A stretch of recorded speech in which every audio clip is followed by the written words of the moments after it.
Okay, so I hope all of you have read the reading materials I have supplied. Okay, so I'm starting this presentation with a understanding that you have got a preliminary idea about international humanitarian law. Having said that, if you have any doubts further in discussing this, you can anytime stop me, and then from there you can ask your questions and go further with more details. Okay. To start with, from your readings, so what do you understand about international humanitarian law?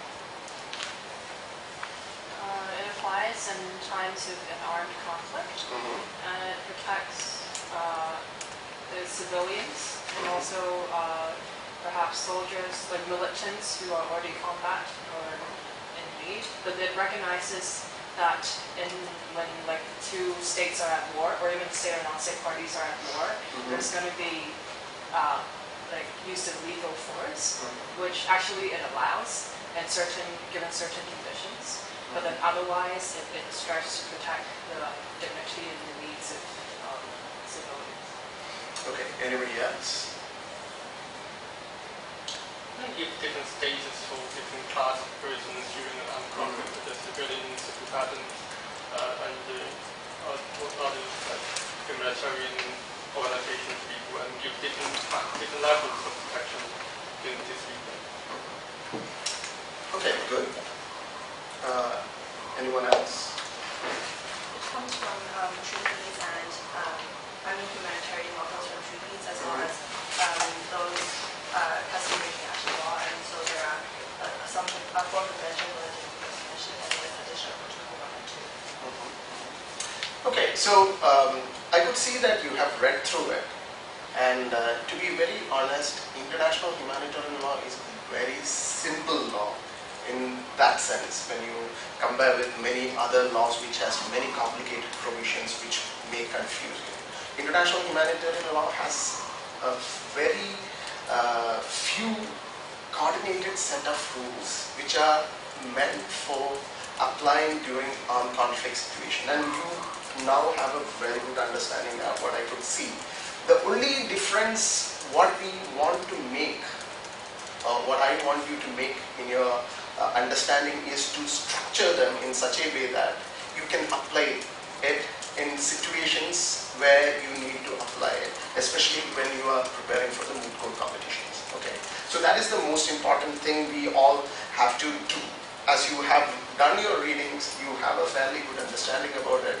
And today what we are intending to do is to give you a basic understanding of international humanitarian law, but in a very structured way so that you know where it lies and how to approach international law, international humanitarian law when you need it further. Okay, when especially for analyzing your Moot Court problem. That's what we are going to do.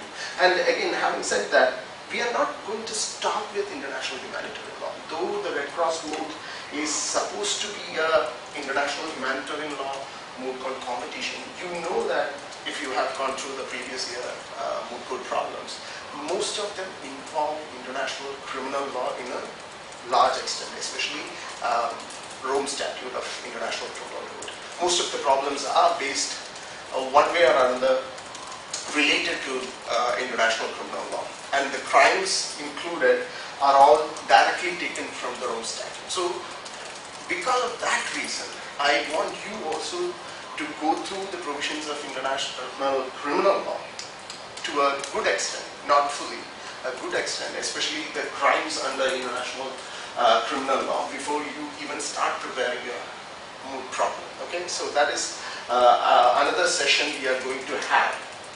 And after today's introduction, which will give you a basic understanding of international humanitarian law, I would love to have a discussion with you on basics of public international law. Okay, especially the provisions of public international law which deals with use of force, because that is somehow related with international humanitarian law as well as international criminal law. So that would be our second session that we will plan when we are going to have it.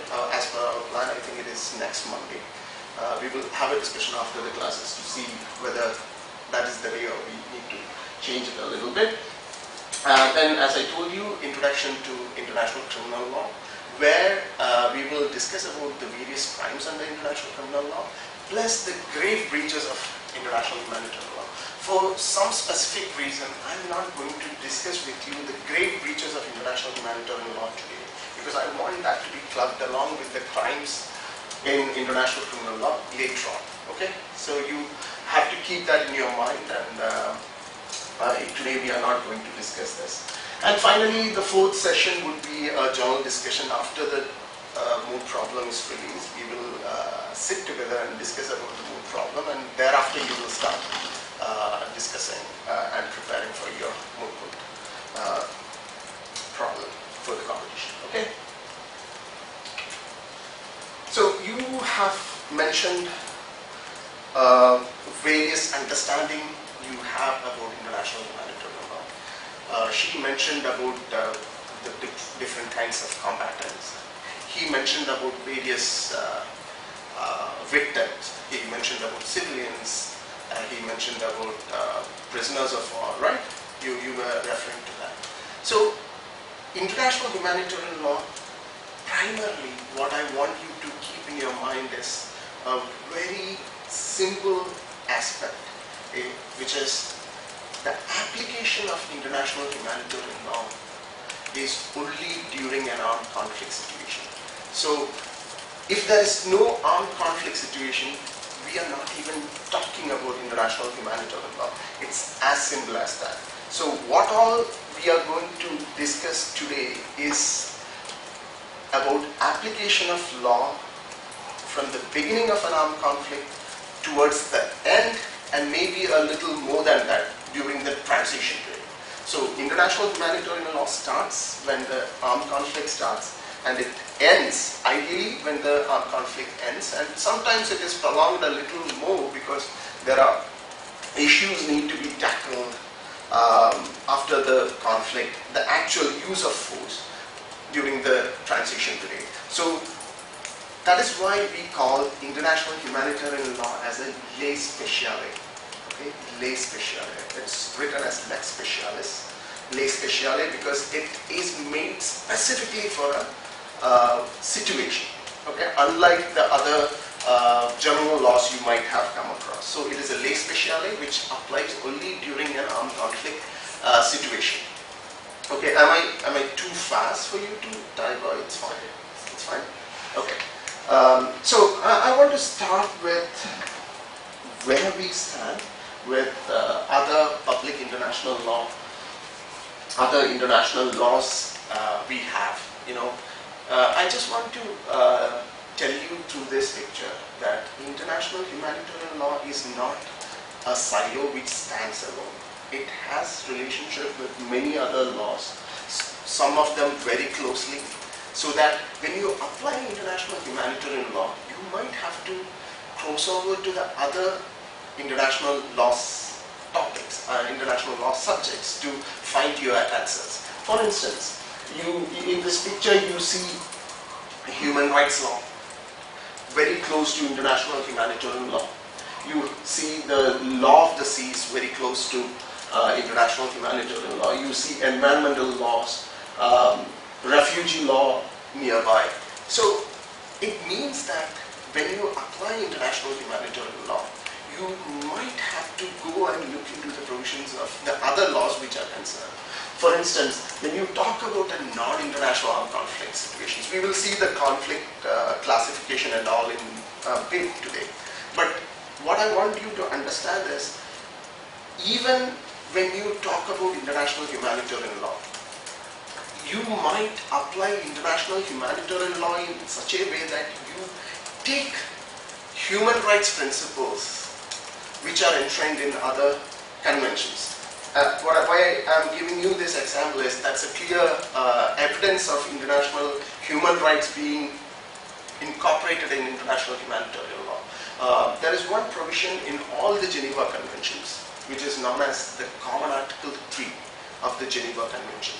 It is common to all the Geneva Convention. It is termed as the mini convention within the convention, because that's the only provision in the Geneva Convention which deals with non-international armed conflict situation. And if you analyze, and which we will be doing later on, if we analyze the Common Article 3, you see that the provisions included are nothing but human rights law principles.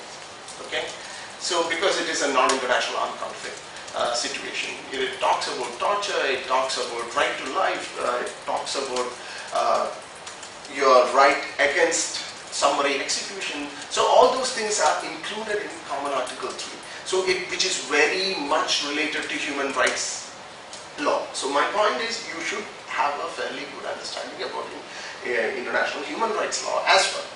Okay, when you try to apply international humanitarian law, you cannot have international humanitarian law alone applied in a situation. You always have to look at the other provisions related. For instance, refugee law.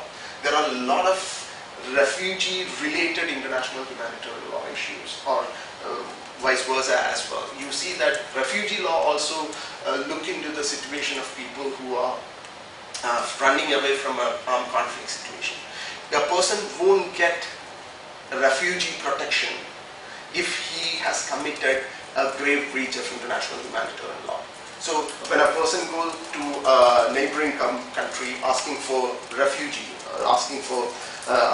or asylum, if the host country finds out that he has breached the grave breaches of international humanitarian law, he is not entitled to get protection under the refugee laws. So in many ways they are correlated. Okay, and the protection regime under international humanitarian law also includes protection of refugees during an armed conflict situation, protection of aliens during an armed conflict situation.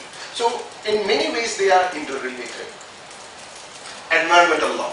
Protection of environment is also a major objective of international humanitarian law during armed conflict situation. We have provisions under international humanitarian law which prohibits weapons which may destroy the environment, poisoning of water bodies, public water bodies, though it is related with the civilian population, is prohibited. So environmental protection is also somehow related to the concept of international humanitarian law.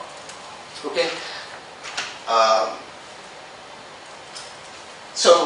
In total, as we start preparing for a moot court problem, at times, depending on the moot problem, we need to go out of the shell of international humanitarian law and make sure that we refer what all are relevant to the factual situations presented before us. Okay, so that I want you to make sure you have in your mind from the very beginning, from the outset itself.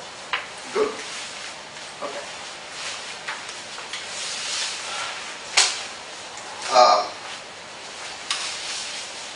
Following what I have just said, that is it too cold? You want to reduce it? I can do that.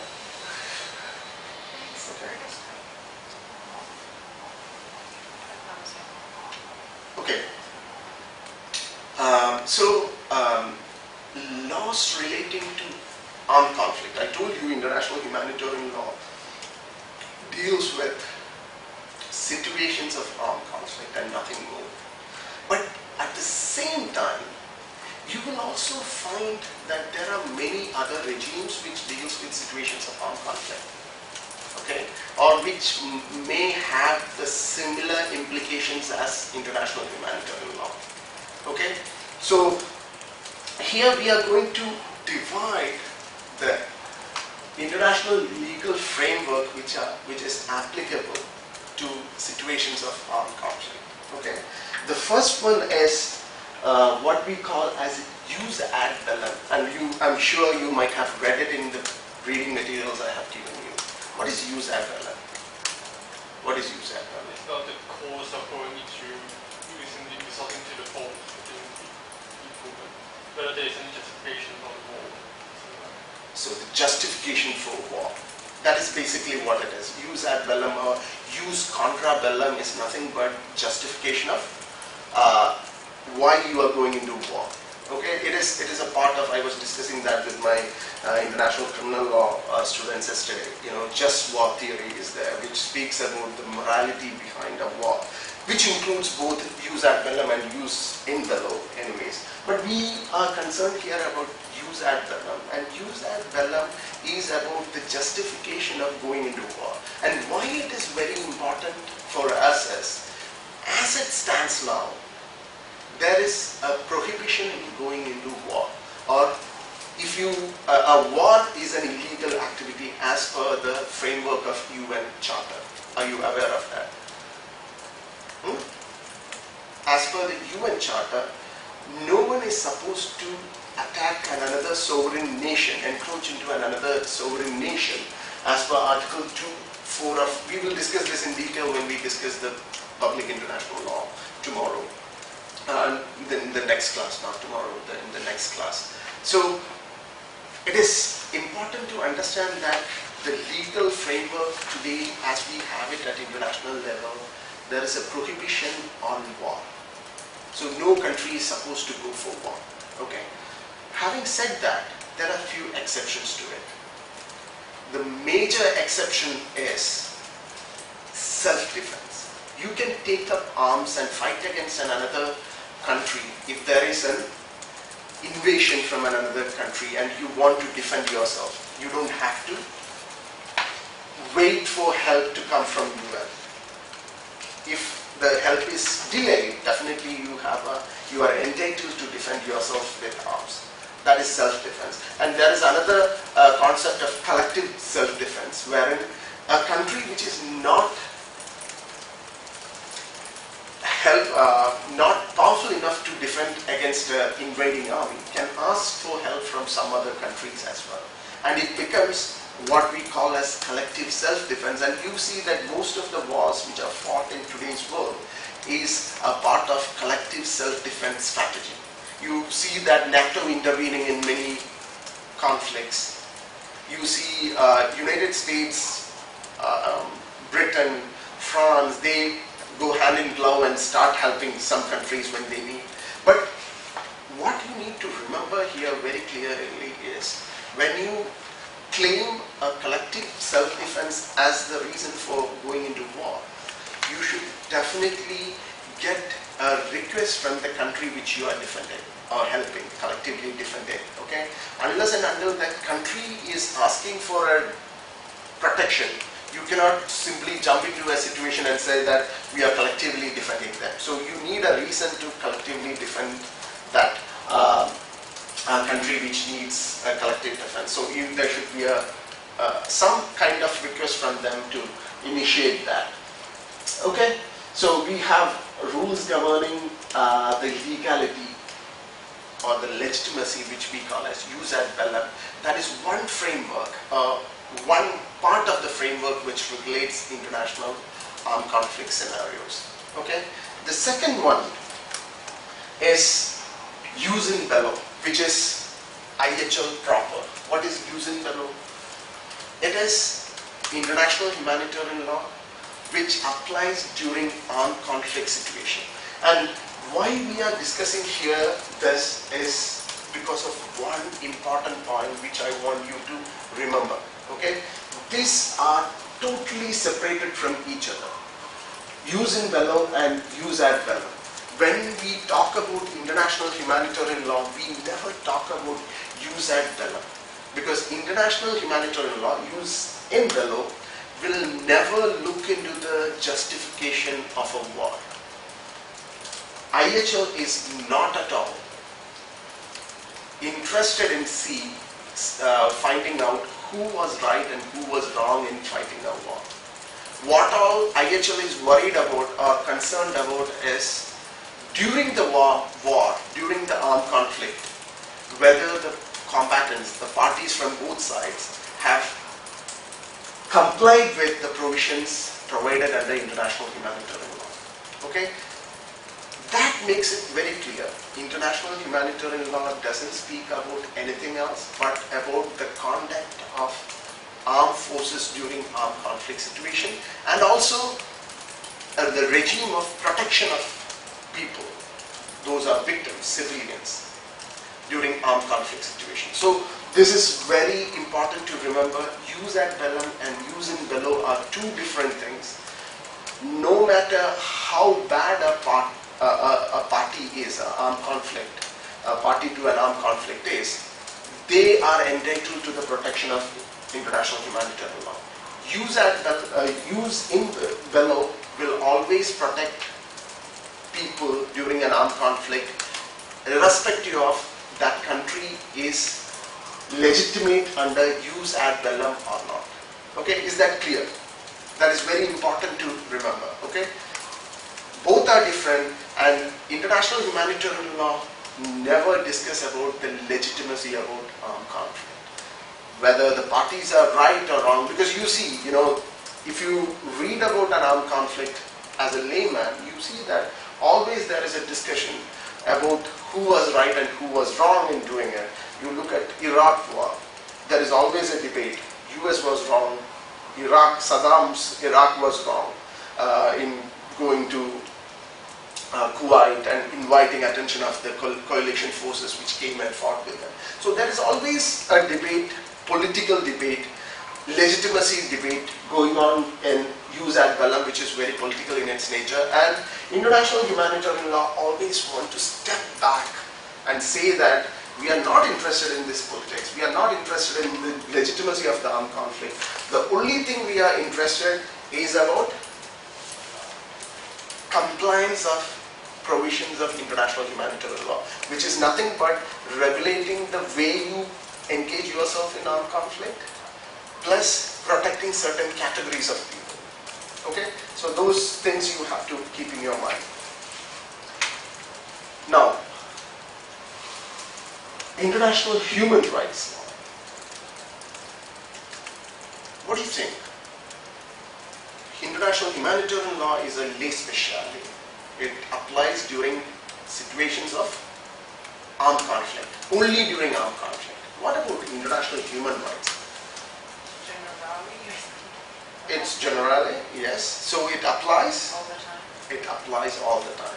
Then why you have two contradictory provisions, or similar provisions but contradicting each other? Why you need them together? Because the human rights may be derogated during the armed conflict situation. Sorry? The human rights law may be derogated by the states. Very good point. So derogation is the main reason, one of the main reasons why international humanitarian law has more relevance during armed conflict situation. Not only that, there are many other reasons also for that. A very good reason being, there are provisions which you may not find in international human rights law, which you may feature in international humanitarian law. Can you give me an example of that?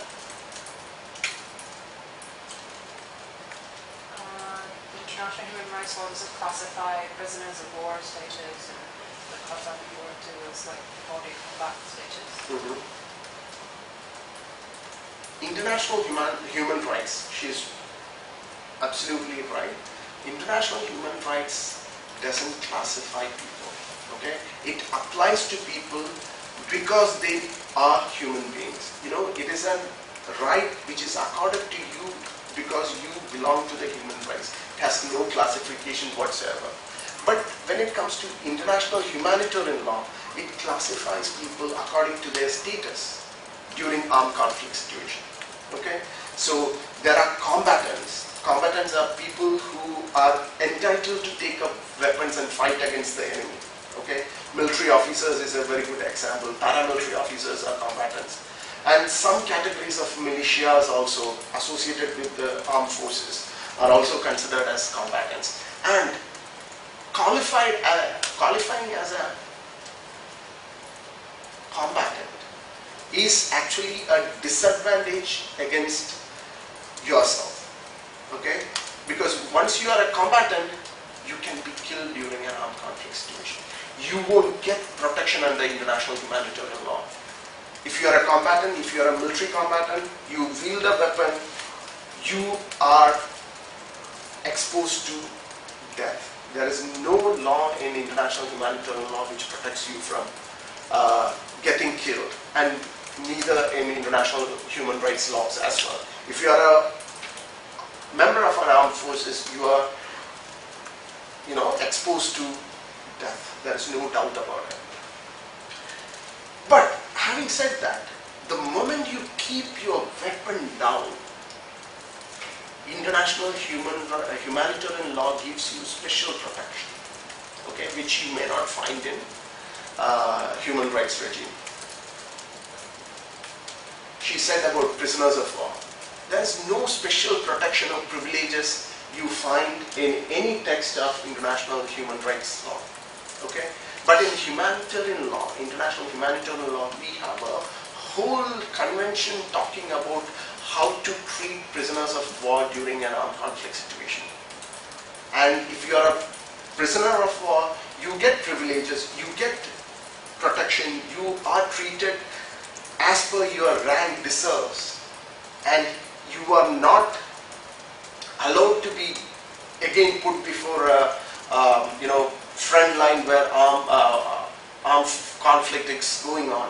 So there are a lot of protection which are wielded if you become a prisoner of war. You get all the protection, you cannot be tortured, you cannot be questioned beyond certain questions which are given in the Geneva Convention 3. You can only be asked about your name, your rank, your serial number, that's it. Beyond that, you cannot question a prisoner of war. You cannot torture them even. For the biggest information or the most strategic information you can extract it from that person. You cannot do that. If you do that, it amounts to a war crime.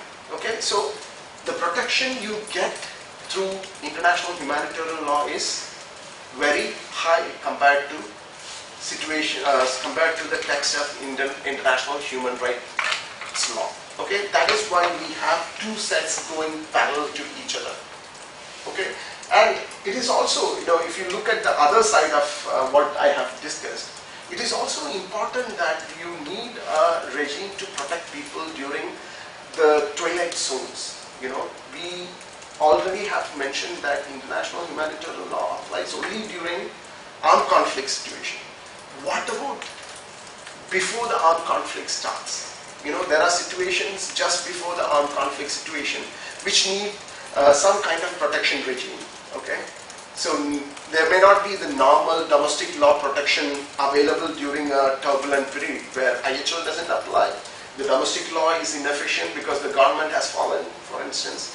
And then who and which provision protect the people? Definitely that is international human rights law. And that is where the relevance of international criminal law steps in. Okay? International humanitarian law speaks only about what has happened during an armed conflict situation. But international criminal law speaks beyond that. It also speaks about human rights violation. Okay? So that is why there is a relationship which you cannot ignore between international humanitarian law and international human rights law. Okay? Is that a good understanding you got, and that acknowledges what you have read from your reading material, I hope? Okay, so this, as I told you, this point you have to keep in your mind as strong as possible so that you don't get deviated from that concept. Okay, IHL applies only during armed conflict situation, and the purpose of IHL is to limit the effects of armed conflict. Okay, so this is the second point is also important because many people think that international humanitarian law is otherwise known as, you will see here, law of war, law of armed conflict. Many people think that international humanitarian law prohibits war.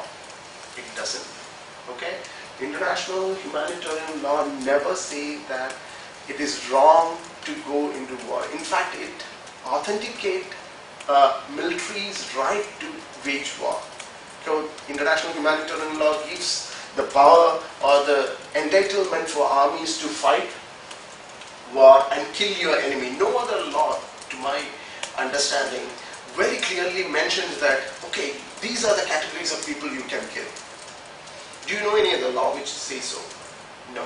It is the only law which says that these are the categories of people as an individual, not as the state. You have criminal law which says that if a particular person has committed a crime, if he is punished through a process, a judicial process, then he can be, executed or hanged or whatever way which is mentioned. But no other law gives an individual a right to kill another individual other than international humanitarian law. So remember that international humanitarian law is not against war. It is about how you fight the war and limit the effects of armed conflict. Okay? Limit the effects of armed conflict. Limit the effects means you can kill, but while killing a person, you have to keep certain things in your mind. You can wound a person, but how you wound that person need to be taken into account. For instance, you can kill a person during an armed conflict, but you are not supposed to torture him and kill.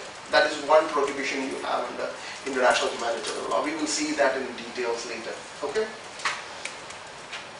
Okay, these are the other terms which very frequently we use for international humanitarian law. Law of armed conflicts, international humanitarian law, law of war, all are one and the same. Okay? So the purpose of international humanitarian law is first to reduce the unnecessary suffering, loss and damage during an armed conflict situation. It is not to prohibit suffering, loss or damage, it is to reduce. Okay? So international humanitarian law acknowledges that during an armed conflict there will be suffering, there will be loss and there will be damage, irrespective of who fight the war. If you take up arms and fight each other, it is inevitable. But the purpose of international humanitarian law is to keep it to the bare minimum for winning your military necessity, which we will see later. Then, that applies to certain categories of people. I told you, you can kill a military personnel who is an enemy to you. But while killing, you have to reduce, keep the suffering, loss and damage to the bare minimum. That's one. The second one is to safeguard certain categories of people. As he was mentioning, victims of armed conflict. We call them as victims of armed conflict. She mentioned about civilians. She mentioned about another word. What was it? Holiday combat. Holiday combat. Holiday combat. Holiday combats are people who are out of combat. So the people who are military personnel who are fighting his enemy, all of a sudden give up his weapon. He has given up his weapon and came out of the combat. They become a protected person. Okay? How you become a hostile combat? First, when you are wounded. If you are wounded, you cannot fight anymore. So you become a hostile combat. Second one is when you surrender. You give up your weapon and say that I'm surrendering. I am no longer fighting with you. I surrender. You become a protected person, hostile combat in that way. And the third category is when you are captured. You didn't surrender yourself, but your enemy army was powerful enough to subdue your platoon and take over your platoon. So now you are a prisoner. You become a hostile combat. Once you become a hostile combat, you get protection, full protection under international humanitarian law. Okay? So safeguard the fundamental human rights and dignity of people. Then civilians. Civilians at any point of an armed conflict cannot be attacked, except in situations where they take up arms and engage in armed conflict. So that is something which you have to keep in your mind. Okay? If a civilian take up arms and fight against enemy, they loses their protection under international humanitarian law. And that is what they call as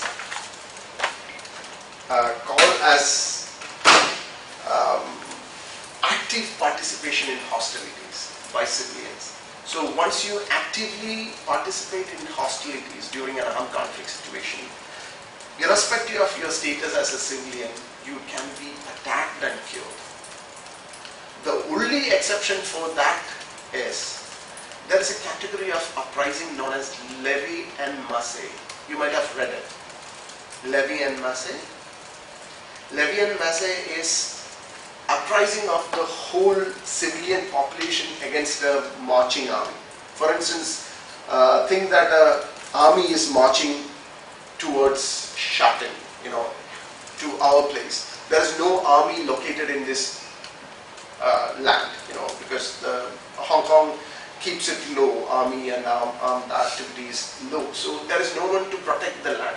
So what we did as natural citizens of this country, we took up what all is available here, broomsticks, hay sticks, and what all we can gather, spades and everything, and we start fighting against those people. And it is a resistance or just trying to repel a marching army towards your residential area. So that is what levy and masse is, and nowadays there is no levy and masse. This is actually a concept from the yesteryears where people were fighting with swords and other weapons, not guns and all modern kind of weapons. Today there is no scope for levy and masse, because if you take up broomsticks and hay sticks, start fighting an army, you will be killed in minutes, right?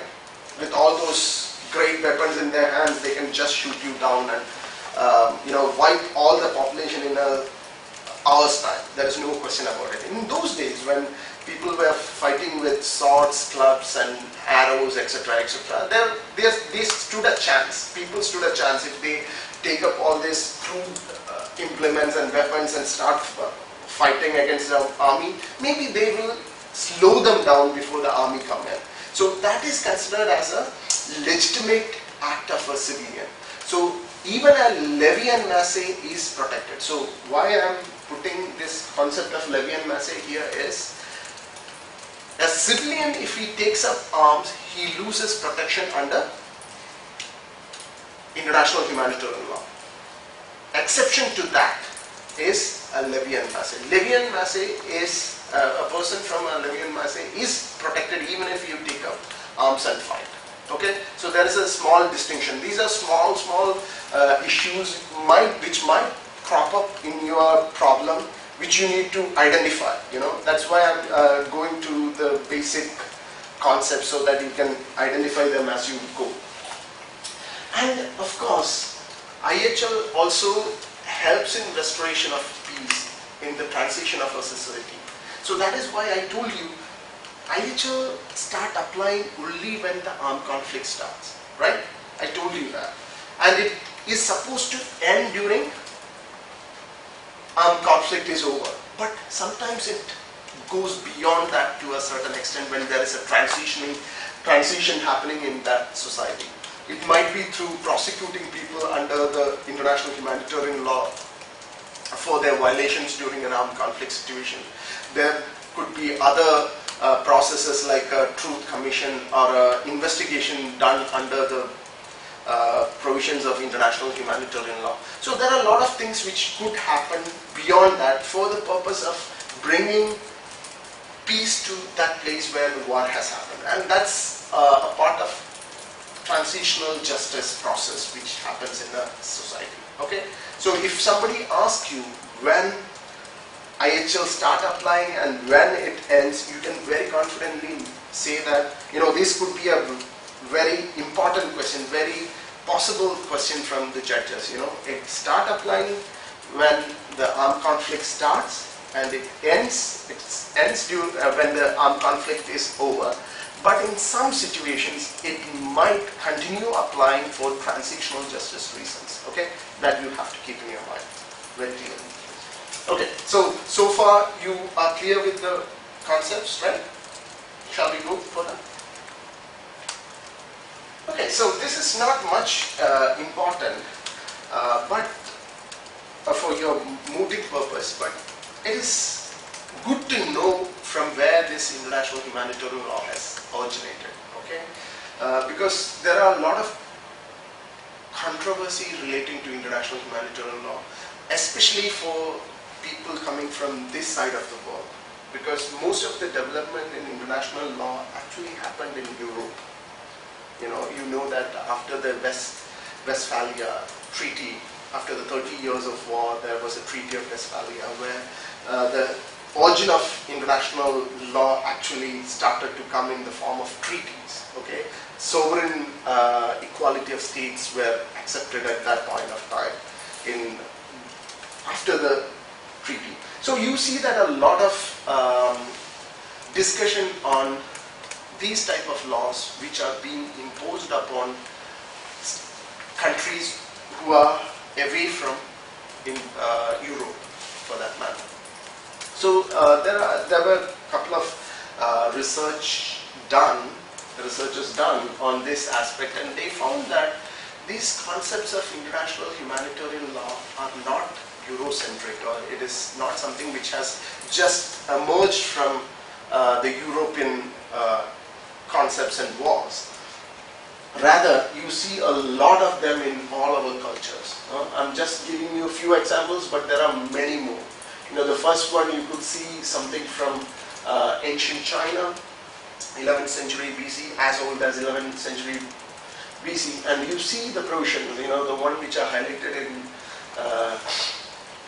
color. Do not set fire to what the people have accumulated. Protection of civilian property. Destroy their houses. Against protection of civilian property. Nor cut down the trees. Protection of environment. Okay? At grave sites or altars. Protection of religious and cultural property. So all these provisions which we have today as international humanitarian law was in one way or another accepted by all the cultures across the world. You will see the Greek, these are the three most ancient cultures. One is China, another one is Greek, and then you have Indian.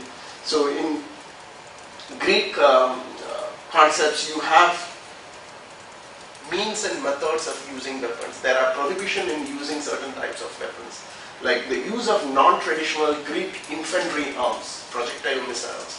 We are not talking about the missiles which we see today. In those days, missiles were done, or projectiles were thrown with catapults and other mechanisms, okay? Not with firepower as we see it. So those were prohibited during ancient Greek armed conflicts. And this is from 6th century BC. Then you have the Indian version of it, which talks about you cannot keep your weapons hidden during an armed conflict situation. You cannot conceal your weapons during an armed conflict situation. You are not supposed to use weapons or weapons which create unnecessary suffering. For instance, barbed weapons and poisoned weapons. You cannot use them. You cannot use fire, blazing fire to attack your enemies. So there were limitations and regulations of armed conflict even in those days, and this was written 2000 years ago. It's so old concept as we see today. So I can show you more, and these are the so-called civilization. What about the other tribal communities they have? You see them even with those tribal communities as well. We have two codes from the Maori community in New Zealand and Senegal, the Aboriginal community from Senegal. You see that both of them have their own version of international humanitarian law regulating armed conflict between them, and especially the Maori war are considered to be one of the brutal wars ever fought.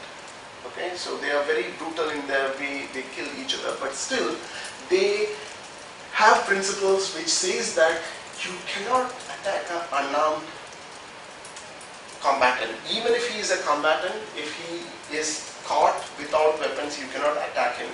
You need to hand him over to the judicial process. That's what they say.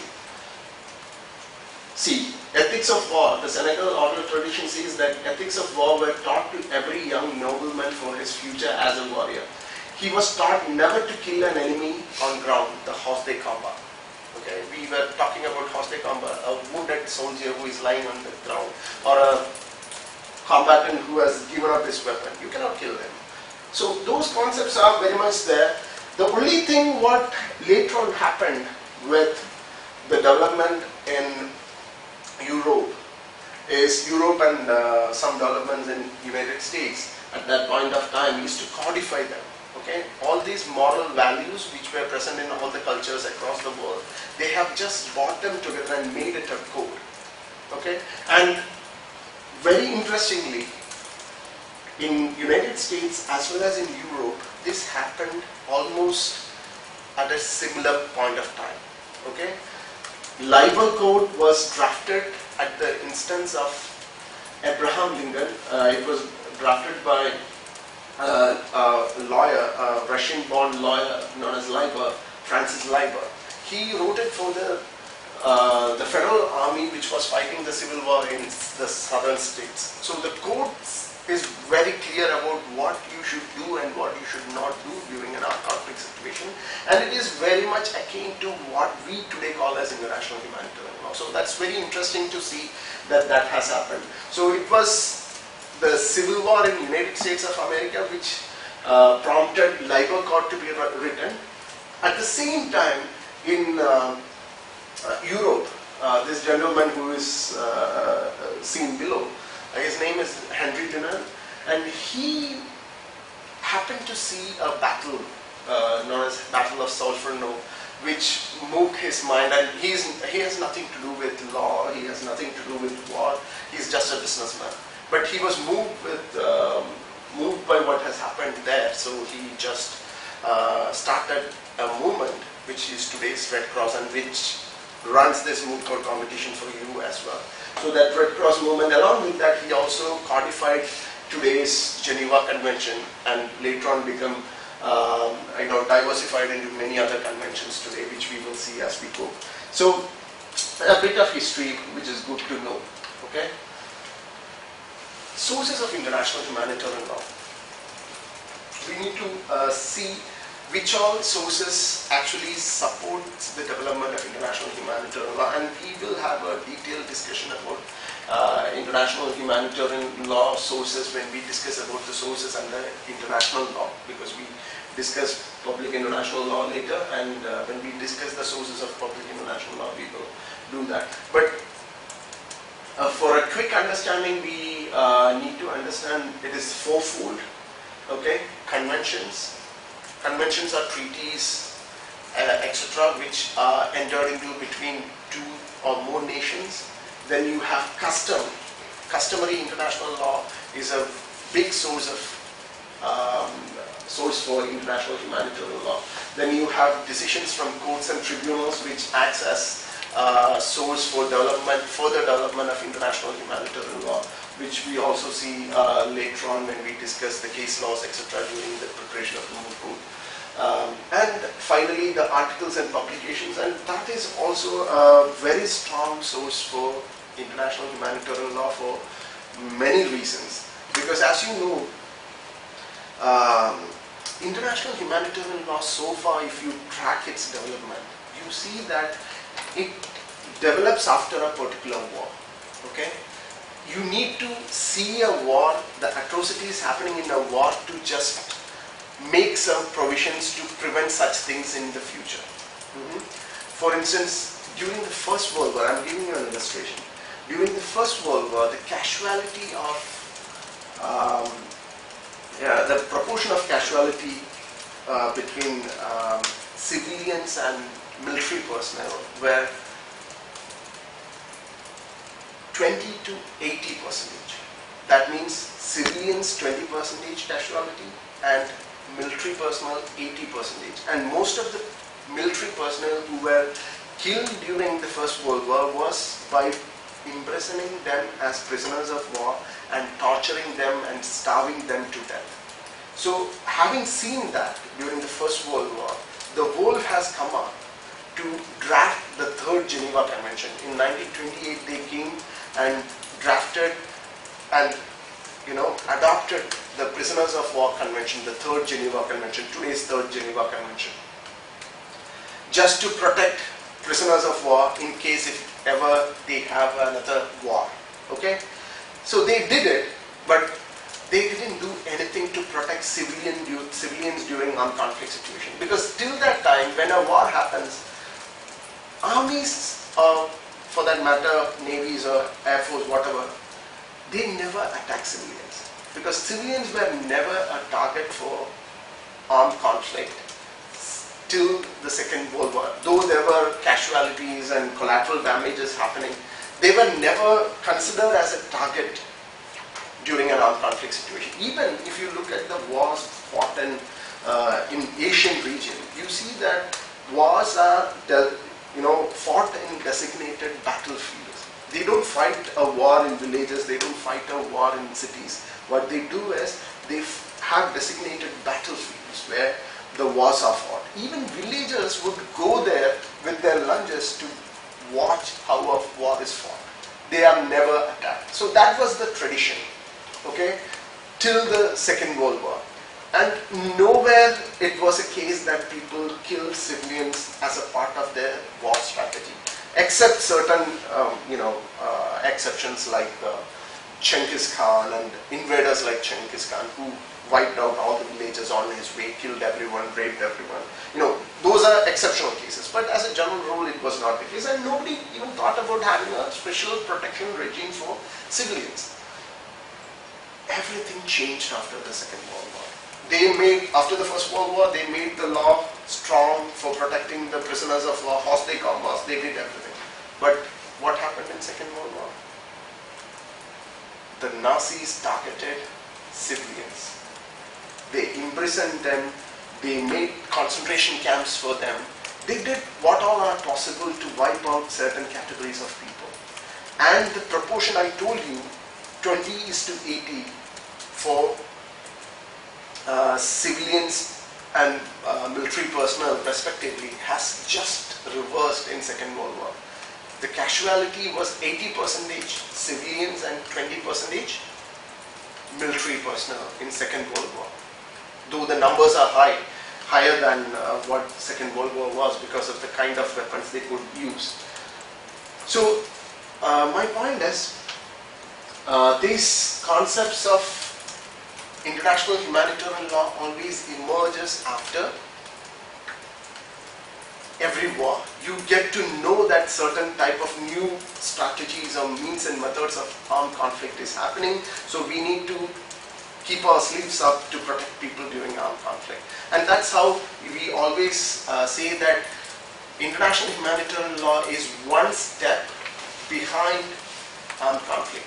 After every atrocity, every casualty happens, people start thinking about what to do next for protecting such categories of people. So that has happened. So my point is, the publications, articles, publications, along with customary principles of international humanitarian law, come to help people or prosecute people who violates principles of international humanitarian law.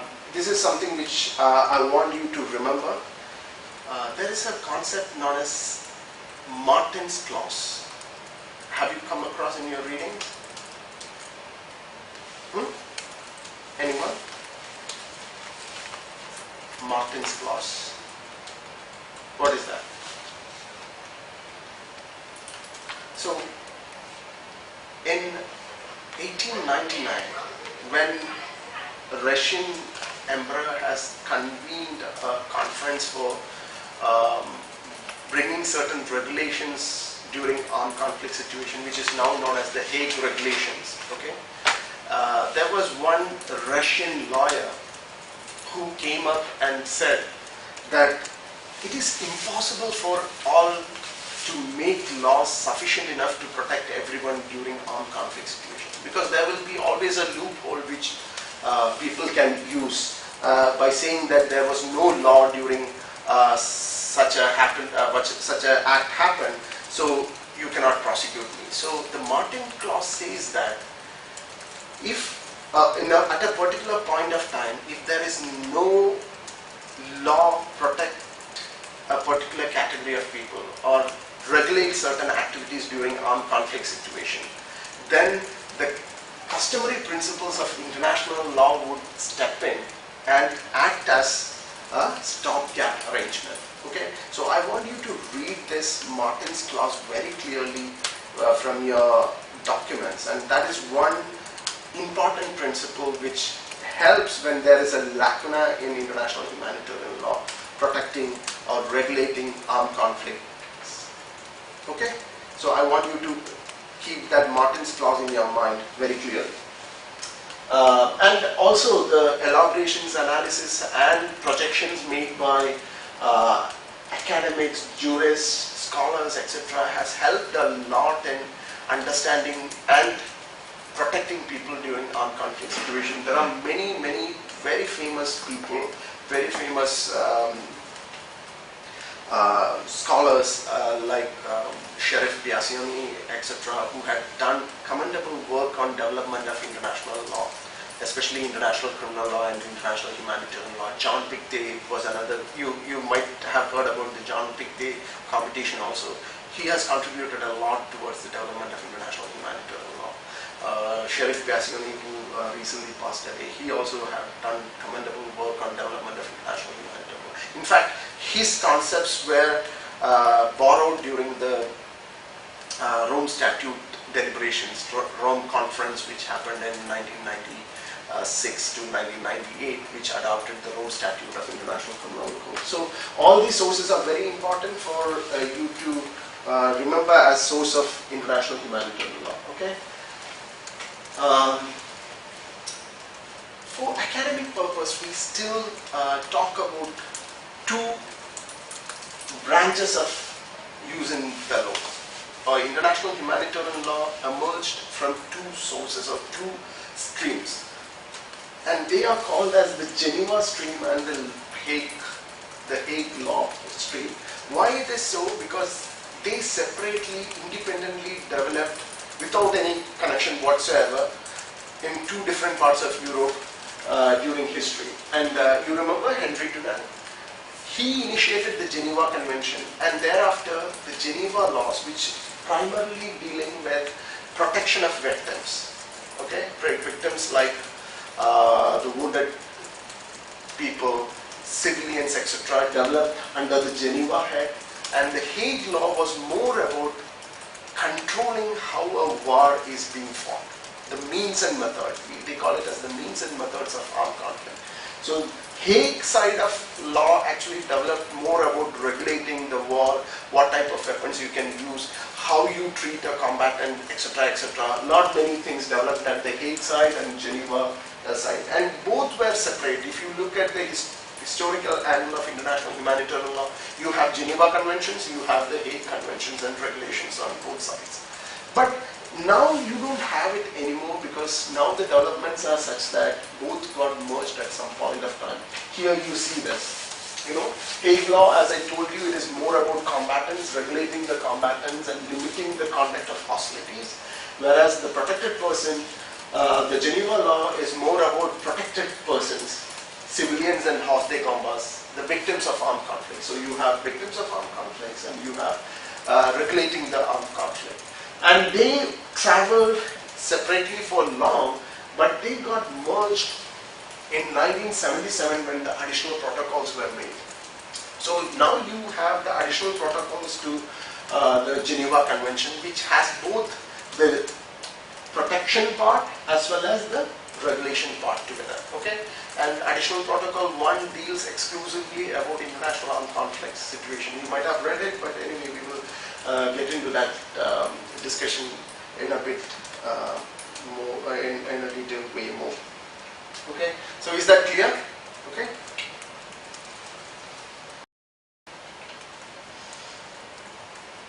I love this slide because this single slide would tell you what international humanitarian law is.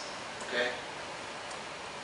As I told you, you have two branches to international humanitarian law, if you may call it in such a way. The protection side and the regulation side. Okay, the regulation one talks about the means of warfare and the methods of warfare. Means what type of weapons you are using during an armed conflict situation. There are many weapons which are being abolished or prohibited under international humanitarian law. Can you give me one example of a weapon which is prohibited to use? Can we use any weapon during an armed conflict? Nuclear weapon. Nuclear weapon, by the way, is not prohibited.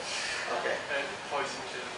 Poisonous gas. Okay. What else? Mines. Mines. Anti-personnel mines. Yes. Biological weapons. Biological weapons. Napalm with fire. Yeah. We call it that incendiary weapons.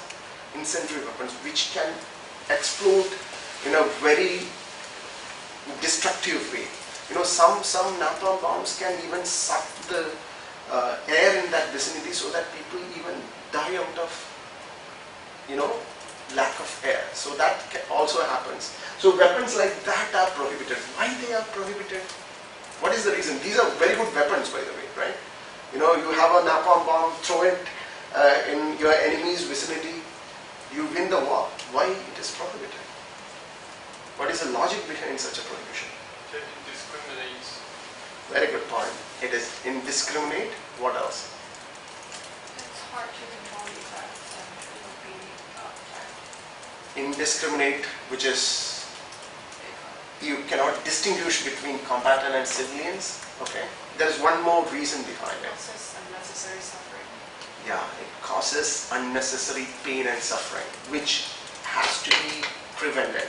So I told you, international humanitarian law permits killing your enemy, but it doesn't allow you to torture a person and kill him.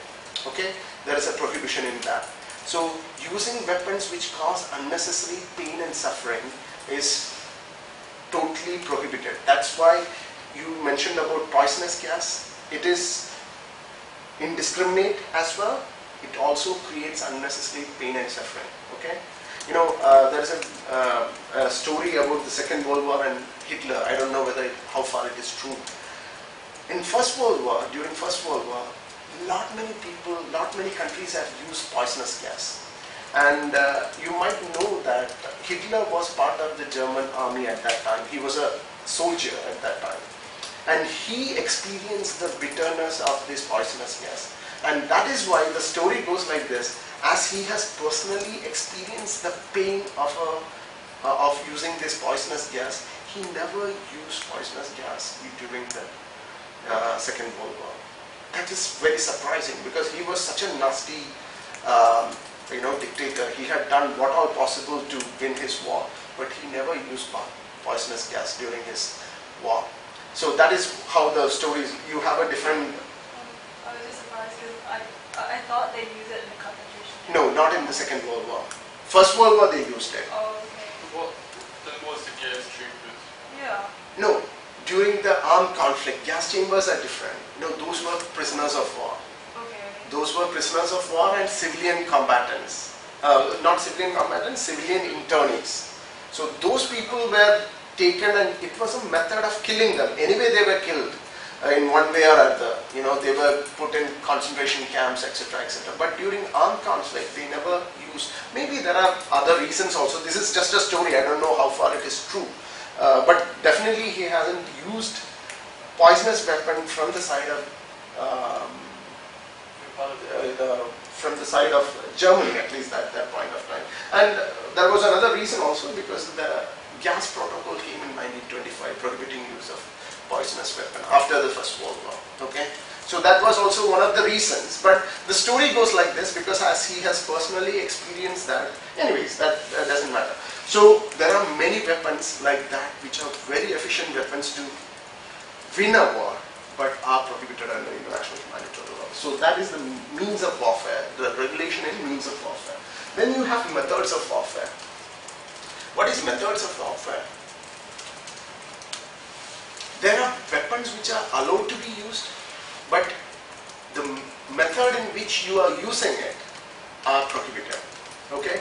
So even with permitted weapons, you have to make sure that you keep certain norms while attacking people. Okay?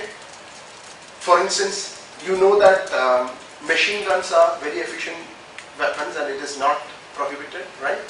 Now everyone carries a submachine guns, what they call, along with semi-automatic or submachine guns or whatever they call it. Both are different, by the way. Semi-automatic and submachine guns are different.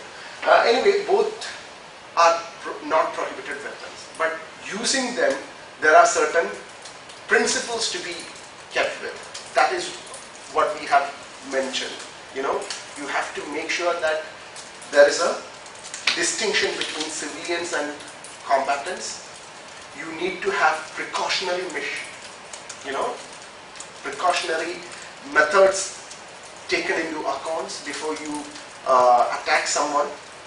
You also have to use the weapons in a limited way. We will discuss that in detail as we go ahead and discuss about various means and methods of armed conflict. But you know, one good example which is very popular and can be used now as with regard to the method of warfare is, have you heard about booby traps? What is that? And this is something which has been used by Asians against the Americans, Vietnamese against the American invading army. So these are very normal bamboo plates they used as traps, you know, in small pits which are hidden from the invading army. So people fall into pits and get killed with very sharp, you know, bamboo splits, etc. So that method of warfare is prohibited because it creates unnecessary suffering, as you have said. Another example could be deception, which amounts to perfidy. You know, you use a emblem, which is a protected emblem, and use it to attack your enemies. For instance, you know that Red Cross is a protected emblem. You might, by now you might have read it. So if a protected emblem is used to attack your enemy as a cover, that is a prohibited method of armed conflict. So those are things which comes under the methods of warfare. So you have means of warfare and methods of warfare. Means and methods are regulated. And on the left side you have the protection one. Okay? And which category is very clearly mentioned. You have civilians as protected group. You have hostile combats as protected group. Then you have protected objects. Okay? Civilians as well as medical and religious objects or buildings, etc. all comes under that protected objects. And under civilians, you know that they are protected from attack.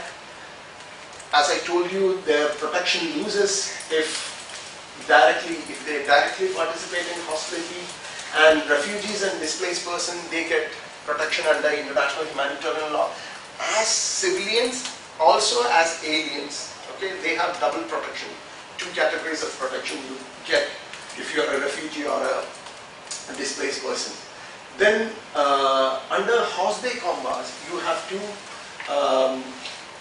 major categories. One is prisoners of war and the other one is medical and religious personnel. Because why they fall under two categories is, if a religious and medical personnel is arrested, one of them is arrested during an armed conflict, they won't be considered as prisoners of war because they are not considered as combatants. Okay? They have a special status under international humanitarian law. So they are not prisoners of war. I want you to remember that very clearly. Okay? But they can be kept in a prisoner of war camp. They get all the privileges of the prisoner of war inmates, but they are not considered as prisoners of war because they are not combatants. Okay, they have a special status. And these religious and medical personnel, when I say that it is not civilian, religious and medical personnel, they are part of military. Okay, every military in the world has their own religious and medical personnel. There are army doctors in every military organization. They are not combatants, they are not supposed to carry weapons, they are not supposed to engage in armed conflict, and they get this special status and protection. That is very important thing to remember for international humanitarian law. They can carry a small arm for their protection, that's it. Nothing more than that. Just a small handgun or something for their protection, nothing more than that. They cannot carry big combat weapons for their protection even. Okay, so this is in nutshell what international humanitarian law is. Okay, so we will see a little bit in detail as we go.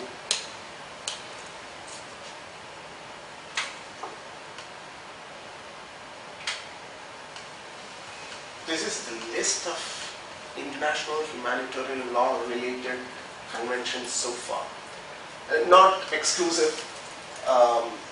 There must be some conventions which have other relevances as well. And of course it is not exhaustive. There are many which are missing from it, but it's almost a good picture of what all constitute an international humanitarian law.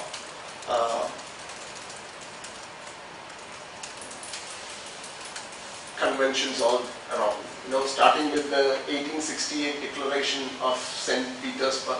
I haven't included the first Geneva Convention in 1964 because it has already featured as the 1949 Convention.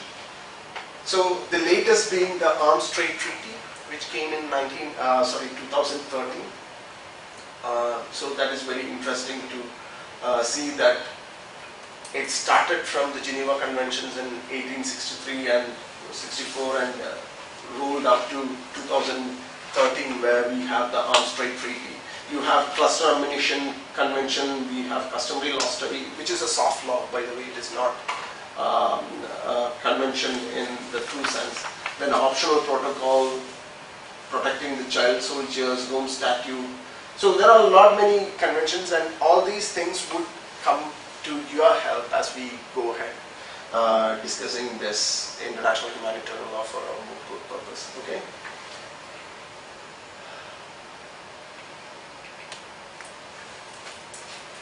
This is something we call as the Bible of international humanitarian law. This is the core text of international humanitarian law, the Geneva Conventions. Okay. Sorry, here it's written as 1948. It is not 48, it is 49.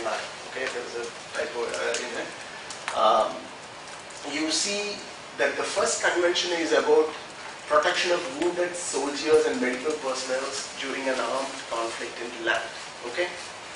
The second Geneva Convention is for the protection of wounded soldiers and medical personnel at a war at sea, and the third convention is exclusively on prisoners of war, and the fourth convention on civilians, protection of civilians. So these are the four Geneva Conventions which we are going to talk about a lot during our next 2-3 months. Most of our provisions for preparations would come from these four conventions: Geneva Convention 1, second Geneva Convention, third Geneva Convention, and fourth Geneva Convention. And it's very important for you to remember that the first one deals with protection of the protected group during armed conflict at land, second one the same at sea, and third one is exclusively on prisoners of war. Once hors de combat is captured and put behind bars, what are their rights, etc., etc. And the fourth Geneva Convention deals with protection of civilian. And as I told you, look at the dates here. It all actually precedes a war. 1929, as I told you, the third Geneva Convention came after the First World War. And the fourth one, the protection of civilian, came after the Second World War, which was again, an outcome of the Second World War. And then you have two additional protocols, and these two additional protocols will take a break after this, so that you get some fresh air. I'm sure you need some fresh air now. The additional protocols to the Geneva Convention came in 1977, and these additional protocols came after the Second World War because there were many developments after the Second World War. After Second World War, as you may have noticed, there were no international armed conflicts the way it was fought before the Second World War. All the conflicts we had, the world had after the Second World War was in one way or another of civil war nature or fight against a colonial domination, etc., etc. So the nature of conflict has changed a lot. And in order to adapt to such situations, they came up with this adaptation which is known as the additional protocols. And there are two additional protocols. The first one speaks exclusively on the new developments of international humanitarian law during an international armed conflict. And they also brought in a concept known as internationalized non-international armed conflict into this concept. We will see that in detail as we discuss further. Then the second additional protocol deals with situations of non-international armed conflicts or civil wars. Okay, so that is what the two additional protocols are. Okay, so now I think we are stepping into the classification part of this discussion, and I would suggest us to take a break and come back and do it.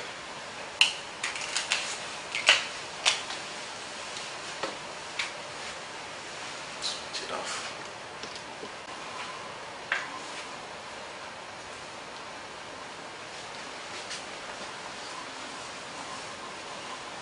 Okay, welcome back.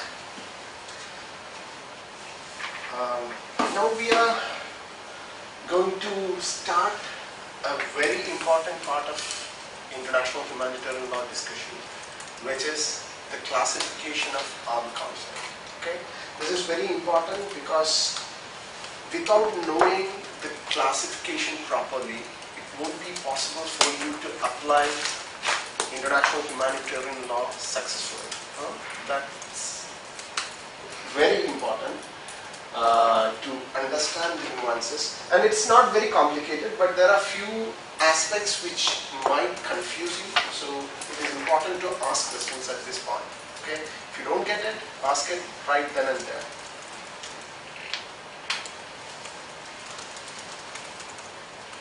So this I have already told you that international humanitarian law applies only during armed conflict situations.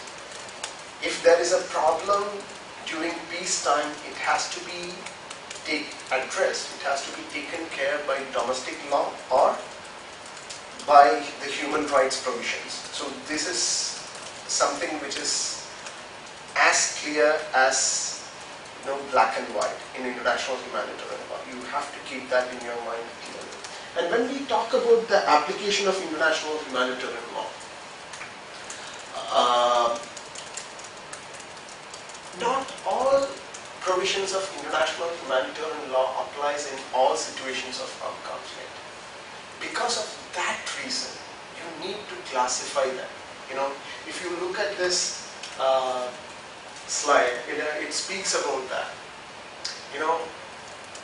I always tell people that armed conflict and its outcome is same irrespective of what type of conflict you have. Sometimes a civil war could create more trouble than an international armed conflict. The casualties created during an armed conflict of non-international nature is sometimes higher than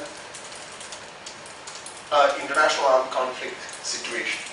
Okay, so why we need to classify armed conflict is, as I told you before, because the application of international humanitarian law varies as per the classification. do you know why? Why the application varies?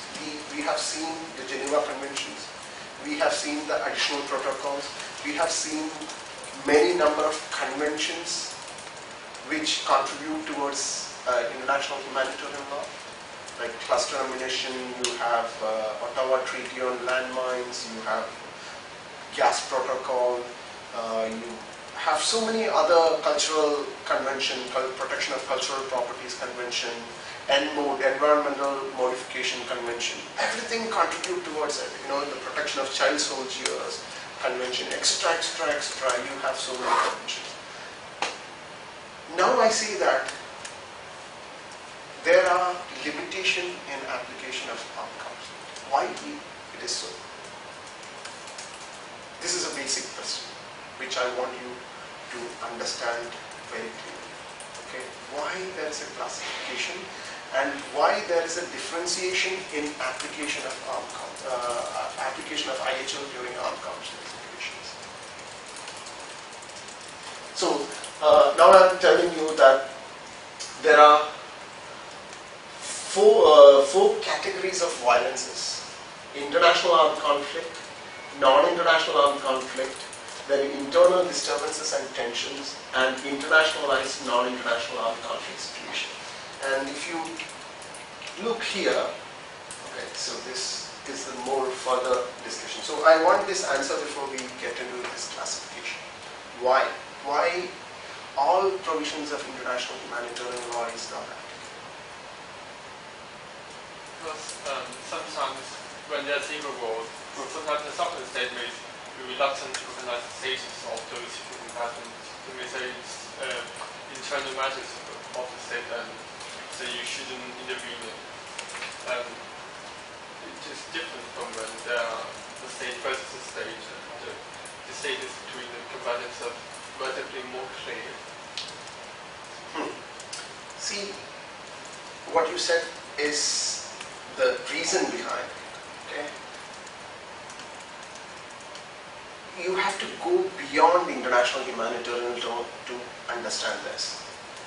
It is about the international law itself, the limitation of international law itself. I have to ask you another question. What is the difference between international law and municipal law?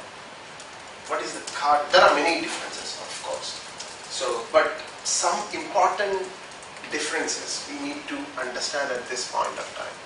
Can you name few? International law might only bind states. Okay.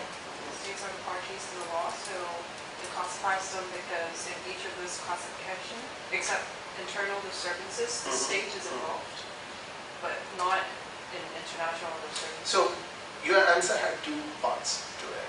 One, it binds only states, and you also mentioned only parties to that law.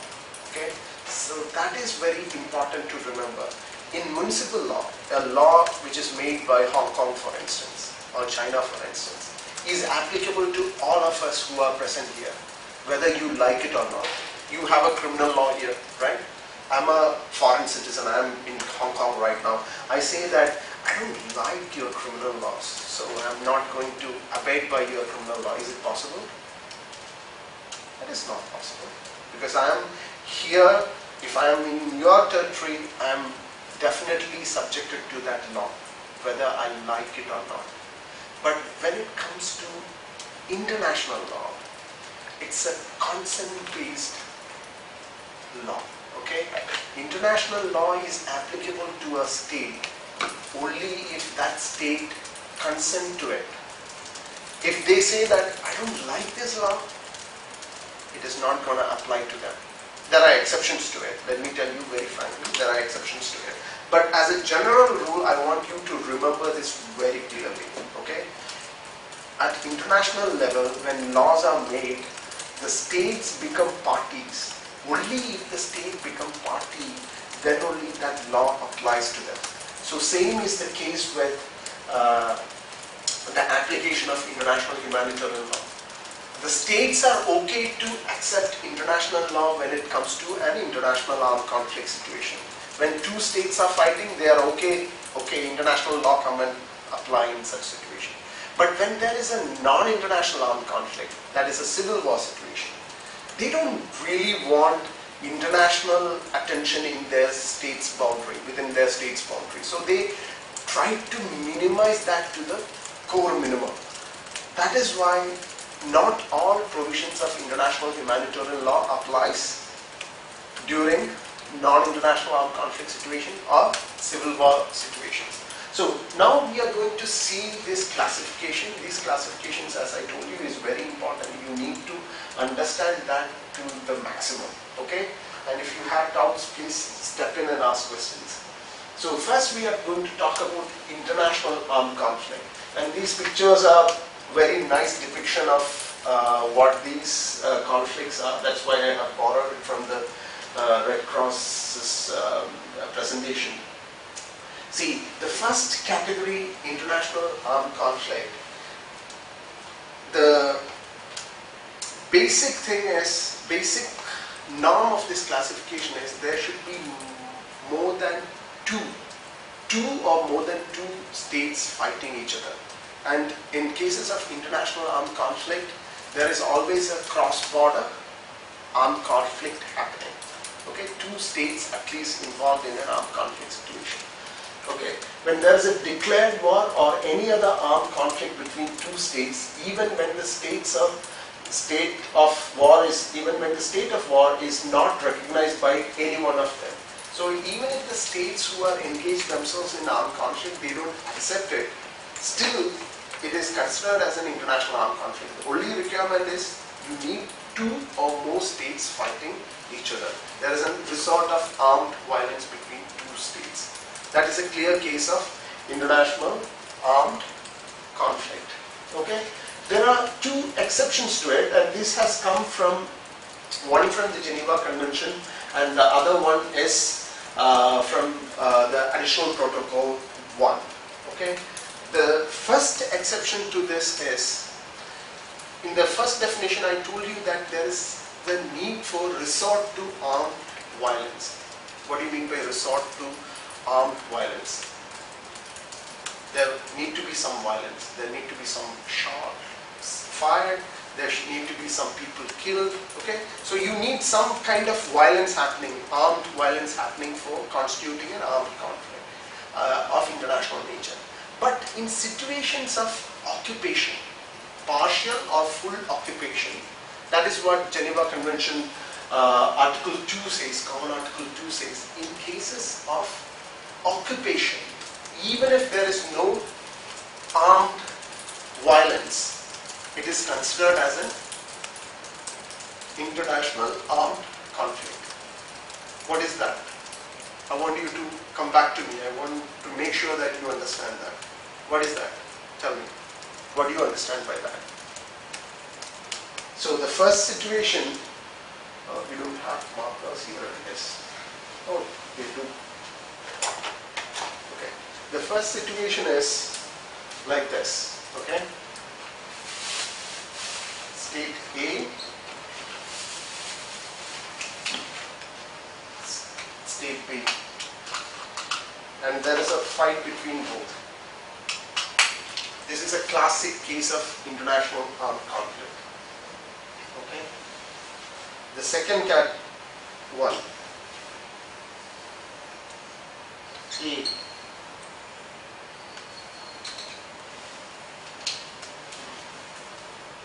B occupies this portion of A, okay, but there is no conflict happening here.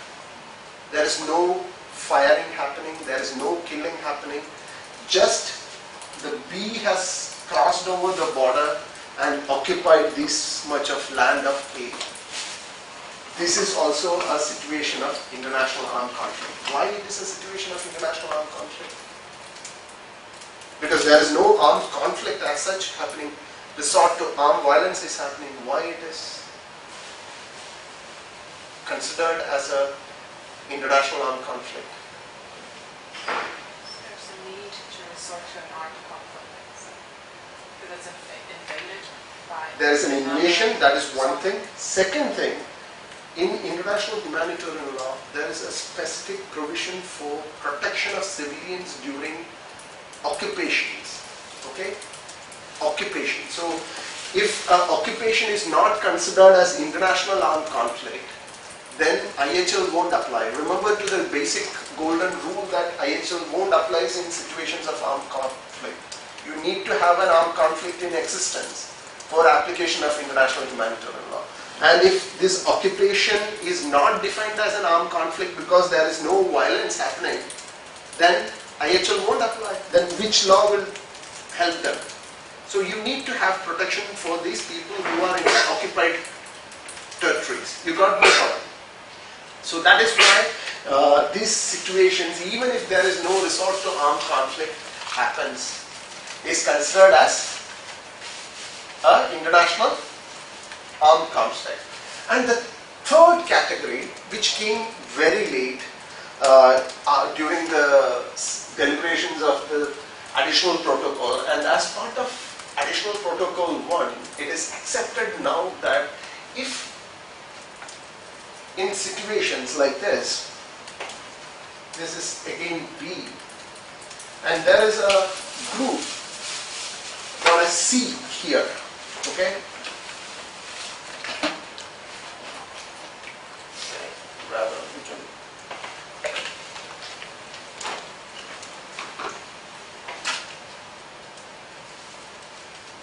Okay, so let's take it in this way. This is state C, okay? And state C is ruled by B. B is like a colonial country. B is a colonial country, very powerful country. Okay? So they engage with other countries in armed conflict like this. They occupy lands here, villain state. Think in that way. They had colonized C also. Now the people in C, the country C, they are fighting against B to get freedom. It's kind of a freedom struggle, okay? But remember, all the rules we discussed here, that means you need two states to fight each other, okay? You need occupation to call a situation as an armed conflict. Here nothing happens, okay? There is no state involved. No two state involved because B is ruling them. So people in this place are fighting against their colonial masters or their government to get independence from them. It's a freedom struggle. It has happened across the world. Okay? It is also considered as an situation of international armed conflict. Why so? Why so? Very simple logic. Because there is an international element here. They don't belong here, right? So it says, Additional Protocol 1, Article 1, Para 4 says, international armed conflict also includes situations in which people are fighting against colonial domination. That's important to remember. Colonial domination and alien occupation. And also against racist regimes in the exercise of their right of self-determination. So remember, in cases of self-determination, okay, a situation within the border of a particular country is considered as an armed conflict of international nature. So it need to be against who? Colonial, then racist, then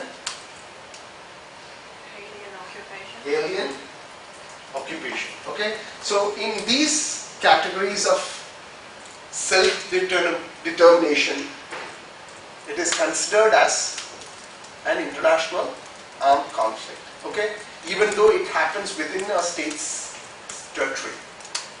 There are many reasons behind it. One being the colonial domination is something from outside. So there is an element of international in it anyways, right?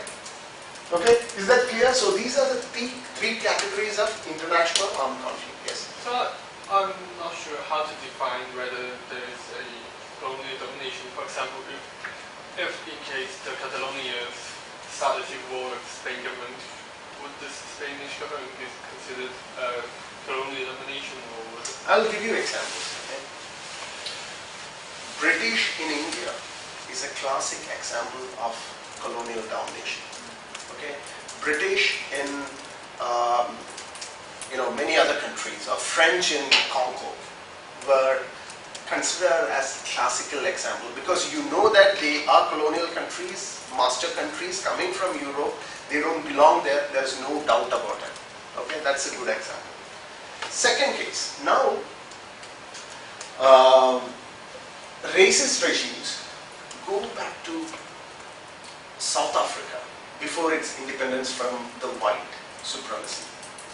Okay, that is a classic example of racist regime. Okay, and alien occupation could be like occupying the land for quite some time, not necessarily holding the government situations. Okay, now having asked that question, there is a very legitimate doubt which might creep into your mind. There are a lot of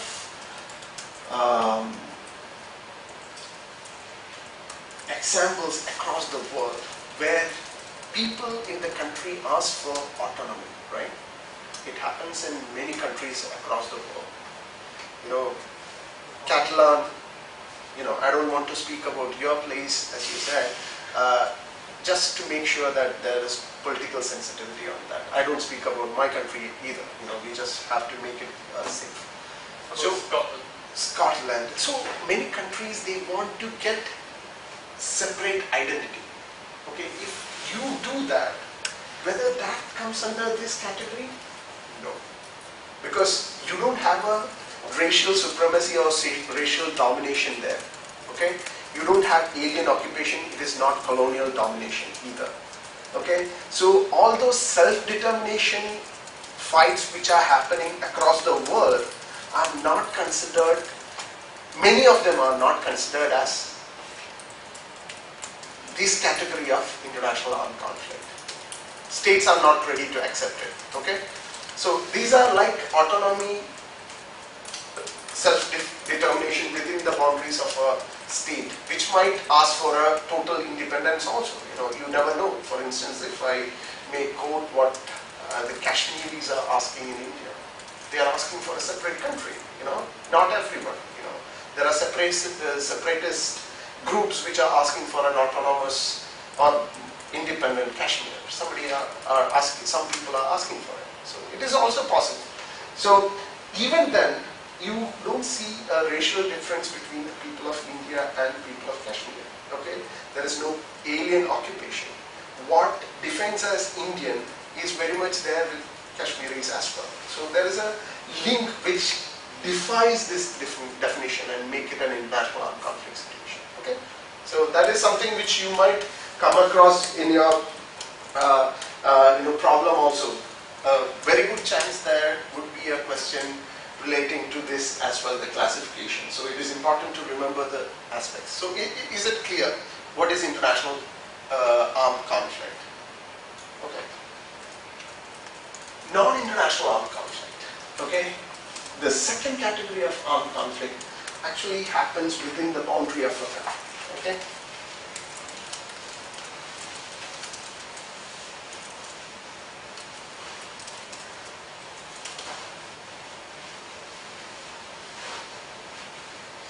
See here.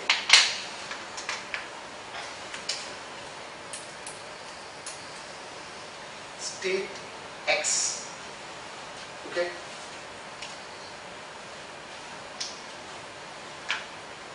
There is a group A and there is a group B here.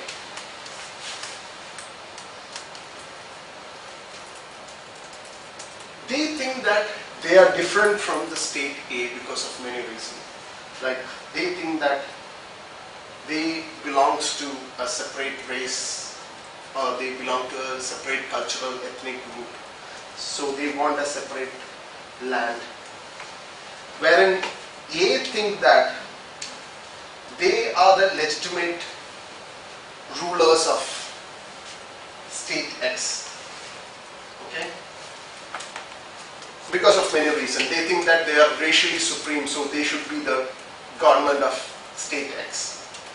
Here what happens is the machinery in X, the military and the government machinery in X is being challenged by A and B. Okay? Here you need to remember very clearly that this all happens within the boundary of the state X. It never goes beyond it. And the fight is between the people inside. So B fights with X, A fights with X, which is the government, or let's make it G, government. Okay? A fights with G and B fights with G. But at some point, they also start fighting with each other. They also start fighting with each other. B and A, they themselves start fighting for their supremacy among the non-state actors. This is a classic example of non-international armed conflict situation. Is that clear? Okay, so unfortunately, you don't have any definition for non-international armed conflict as such in any of the Geneva Conventions or any of the texts which is available right now. So now what happens is we infer this definition from various sources, including the decision by the International Criminal Tribunal for Yugoslavia. Okay, so this is the Tadic definition, which has given more or less a perfect definition for situation of non-international armed conflict. So this definition goes like this. There is an armed confrontation taking place within the territory of a state, as I told you.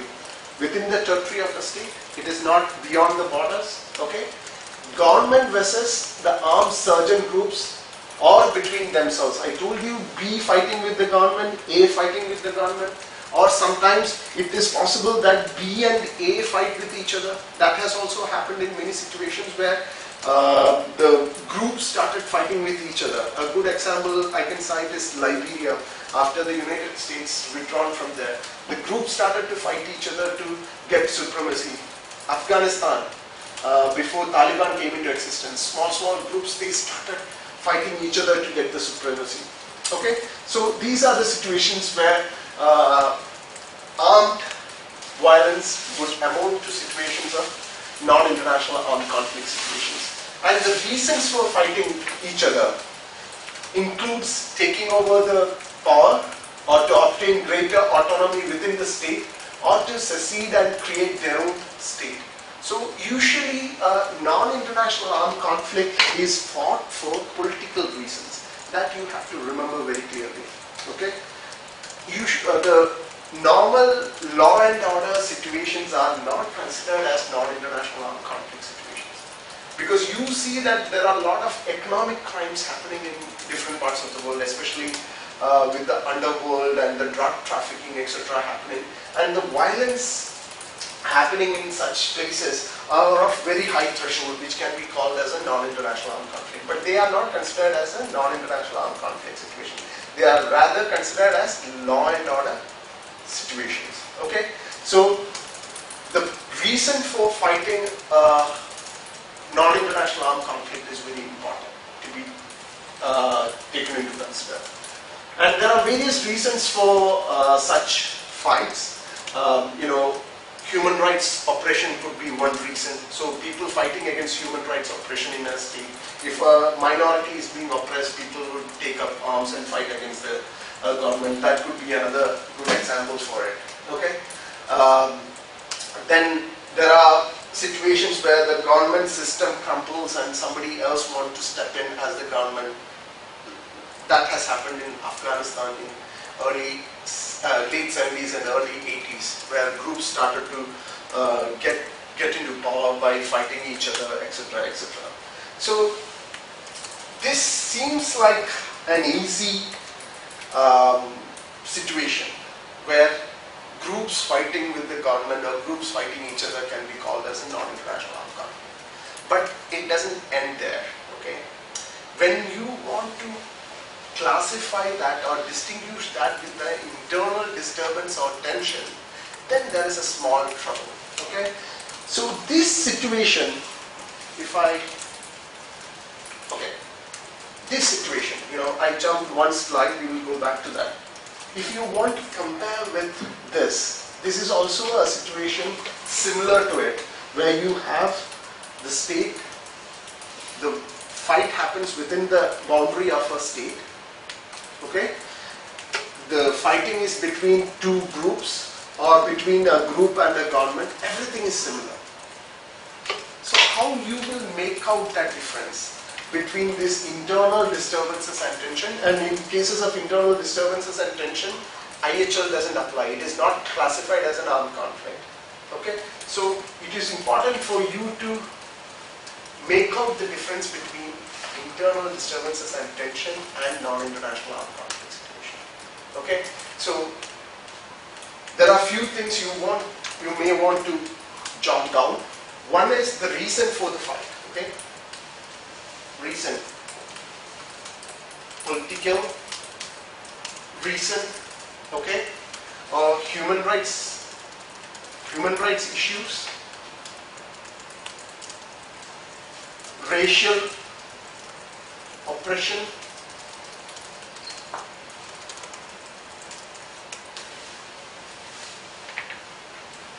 So these categories of things can only go into a situation of non-international armed conflict. But having said that, in cases of internal disturbances and tensions also, these reasons could be the reason for internal disturbances and tension. So if that is the case, then you need to look into other aspects. Okay? Like the degree, the threshold of violence,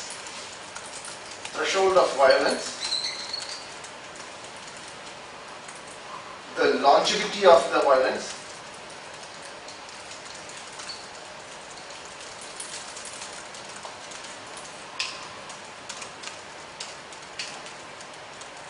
okay, and there are certain other aspects like the capacity of these groups which are fighting, their organizational capacity,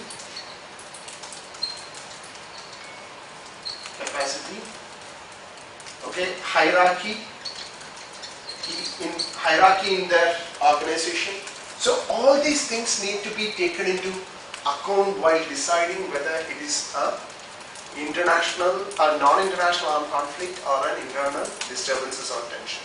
So if the threshold is low, for instance, if you fight with stones and sticks, that's not a threshold which we can call as a non-international armed conflict where international humanitarian law applies. Okay? Longevity of the armed violence. If the fight happens only for 3-4 days, it's just like a riot. You not necessarily call it as a non-international armed conflict. It is an internal issue, internal tension and disturbances. Okay? Then, if we all take up arms and fight against the government right now, okay, is it a non-international armed conflict? The number is less, okay, we are not organized, we don't have a hierarchy, we just fight. It is a kind of a renegade activity where you are just fighting against the government because of some reason.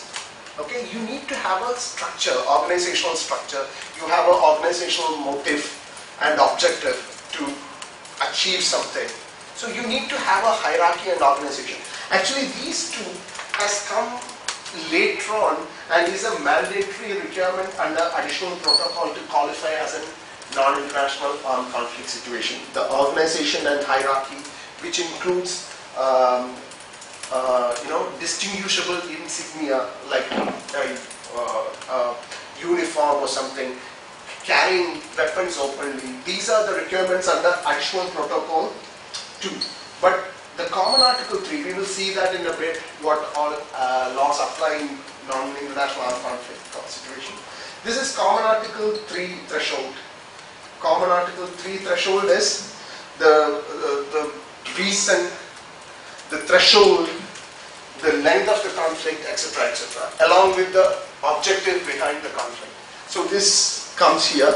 But when it comes to the additional protocol, you need additional requirements like the organizational structure, the hierarchy, the carrying weapons openly, etc. comes there. Okay?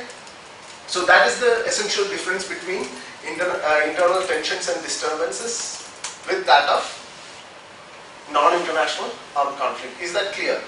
Or is there any question on that point? Good? Sure. Okay. If that is the case, then we are stepping into another classification, which is essentially this same situation. But there is a small difference. It is considered as an international armed conflict. Why they are considered as an internationalized, non-international armed conflict. Why so? So I'm removing this.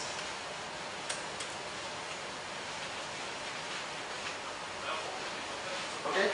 So there is another category known as internationalized non-international armed conflict situation. Everything remains the same for a non-international armed conflict situation, but only difference is it is considered as an international armed conflict.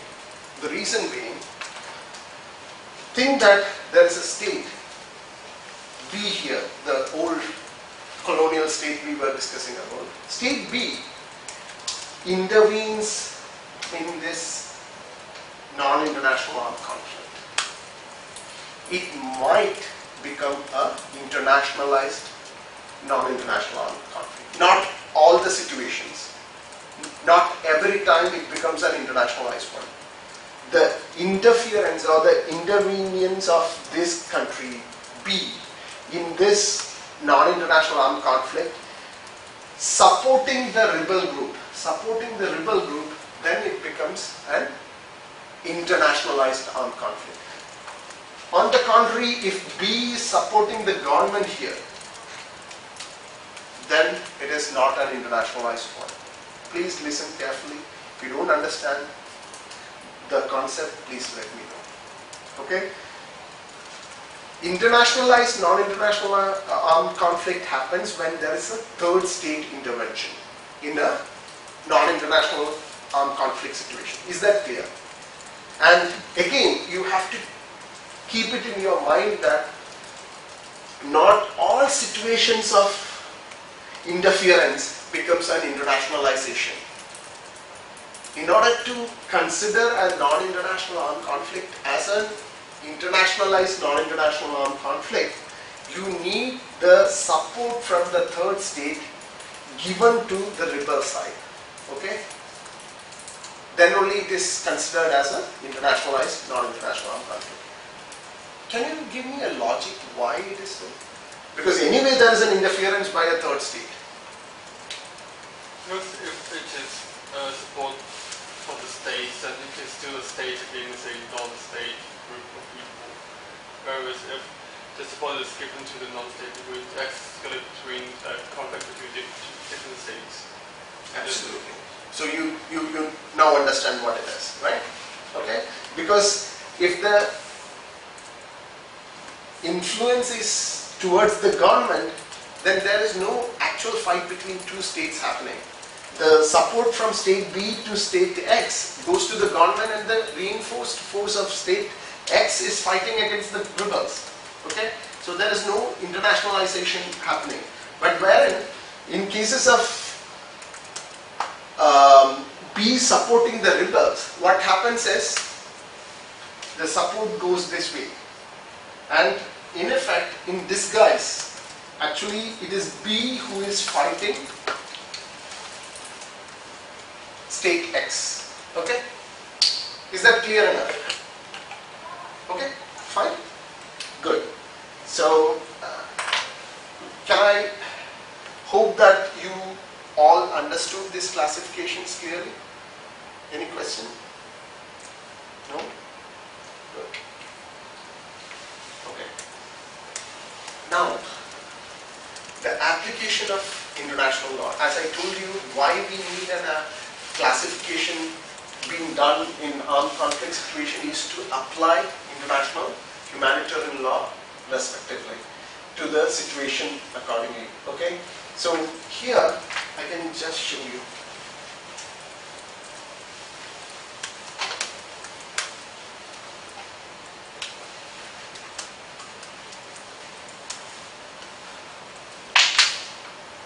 Here, this is a situation of international armed conflict and internationalized armed conflict. All the provisions of Geneva Conventions, additional protocols apply here, except the second additional protocol applies in this situation. Okay? So this is a full threshold armed conflict. And this is a situation of non-international armed conflict, but with a higher threshold. Remember when I was making out the difference between a common article armed conflict and a additional protocol non-international armed conflict. This is a higher threshold. In this category, if additional protocol need to apply, you need to have certain additional qualifications like the organizational capacity of the government or the rebel group. They should carry weapons openly. They should have a distinctive mark on them. Okay, so they stands a little higher compared to the Common Article 3 non-international armed conflict. Both are non-international armed conflict situations. In this situation, along with Common Article 3, you have additional protocol also applying. Okay, and Common Article 3 applies in all the situations because Common Article is supposed to apply in all situations of non-international armed conflict. You don't need to have the additional qualification as you require here. And here you have the there is a always area where there is a confusion whether it is an internal disturbance or tension plus whether it is Common Article 3 non-international armed conflict. And in clear cases of internal disturbances and tension, you have national law and human rights law apply. Is that clear? So this slide would give you a better understanding. See, in cases of international armed conflict, the full Geneva Convention and additional protocol applies. Full Geneva Convention means all the 4 Geneva Conventions and the additional protocol applies. Then human rights also applies. Customary international law apply. Then you have non-international armed conflict situation, Common Article 3 and possibly additional protocol 2. Remember the additional requirement to apply additional protocol 2. Okay? And then full or limited international human rights law, domestic law and customary international law applies in those situations. And then you have internal tension and disturbances where only domestic law and human rights applies. Nothing else applies. Is that clear now? I have one more slide to make it better. Okay. So this gives you a better understanding. Geneva Convention, in cases of international armed conflict and internationalized armed conflict, non-international armed conflict, you have all the Geneva Convention 1 to 4, then additional protocol 1 exclusively dealing with the international armed conflict and customary international law, customary international humanitarian law. In cases of non-international armed conflict, you have Common Article 3 of Geneva Convention, then additional protocol 2, and remember additional protocol applies only if the state has signed and ratified it. Wherein Common Article 3 is a universal law. I will tell you in the next slide what's the difference. Okay? Then you have customary law and there is something known as special agreements between state parties. Okay? Special agreement between the parties to the conflict, not state parties, parties to the conflict. There is a provision under Common Article 3 which gives permission for the non-state parties, that is the rebel groups, to sign an agreement with the government or with any opposing non-state parties, non-state actors, to agree in writing that we are ready to abide by international humanitarian law, and we are ready to abide by those provisions. Okay, if they agree to it, then those agreements will also apply. Okay, so that is what the special agreements between parties to the conflict. And here, I don't know where it has gone. I think that I have a slide which has, just a minute.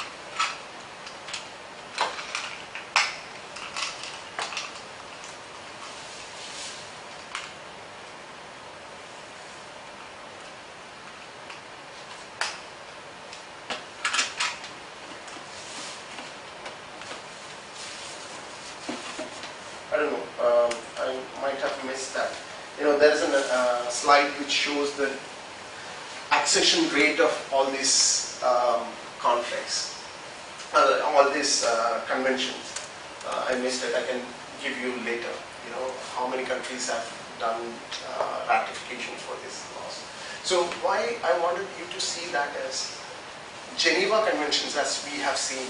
Geneva Convention has been proclaimed as a universal law because all the countries, 195 countries across the world, has signed it and ratified it. So now no country can say that we are not parties to it and we don't agree by that.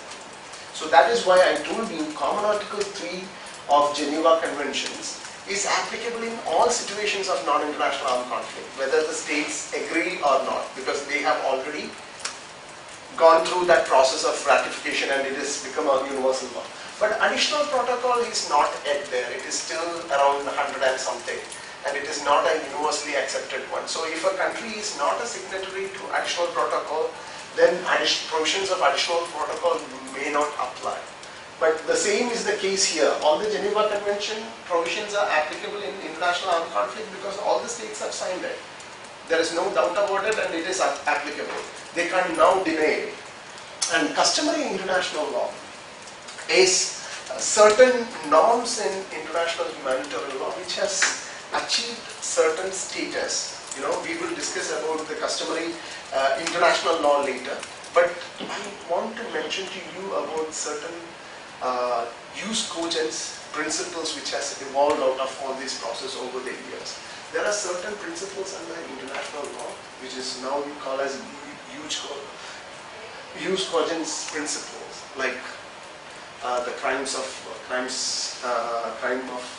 against humanity, war crimes, genocide, etc., etc., which irrespective of whether you agreed as a state or not applies to you. Okay, so that is something which you need to keep in your mind very clearly. Customary international law, if it has achieved that level of customary international law through state practice and opinio juris, which we will discuss in the next class when we discuss about public international law, how that process of practice become a customary practice and customary international law. We will discuss that in the next class. But once that happens, so irrespective of the state's accession to a particular convention or not, that law rule is applicable to them. Okay, so that is something which you need to remember, and that's a good source for us for our Moot Court preparation, which is known as the customary international humanitarian law study published by Red Cross, International Committee of the Red Cross, which was first published in 2005, and the documents are available online as well. So that is a good source of the practices across the world. But that is just a soft law. It is just a soft law yet. It has not become very strong in that sense. Okay. The last leg of today's discussion is to see how international humanitarian law help victims of armed conflict. As we have already discussed, we have three categories of people: wounded, sick and shipwrecked. Those are hostile combat.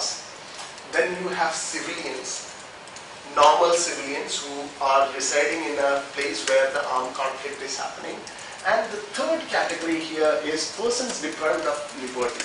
I have made this classification so that I can put the provisions accordingly. So this is not a rigid classification, and this persons deprived of liberty includes prisoners of war from this side and civilian internees from this side. Okay, so it comprises of both civilian internees and prisoners of war. Hors de combats, prisoners of war, and civilian internees coming here as persons deprived of rights. Okay. The first we will consider this wounded, sick, and shipwrecked. So the relevant provisions. It's important for you to remember all these things. The relevant conventions applicable for provisions regarding the people who are wounded, sick, and shipwrecked are Geneva Convention 1, Geneva Convention 2, and additional protocol, especially Part 11. Okay, these are the provisions which deals with people who are wounded, sick, and shipwrecked. Okay.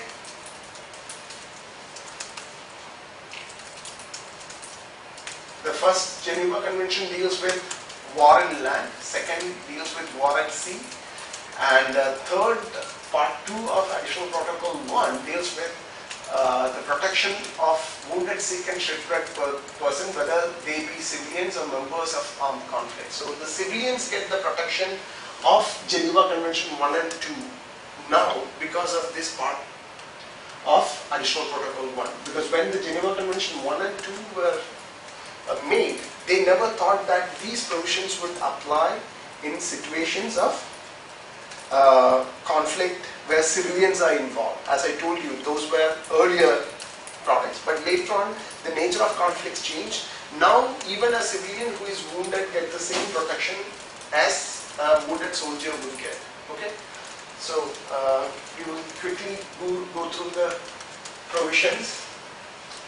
I'm not touching upon all, I'm just giving you certain tips so that it helps you in further reading and understanding. It is impossible for me to give you a full explanation of all the provisions in this very limited time period. So, important provisions: all the wounded, sick, and shipwrecked shall be respected and protected,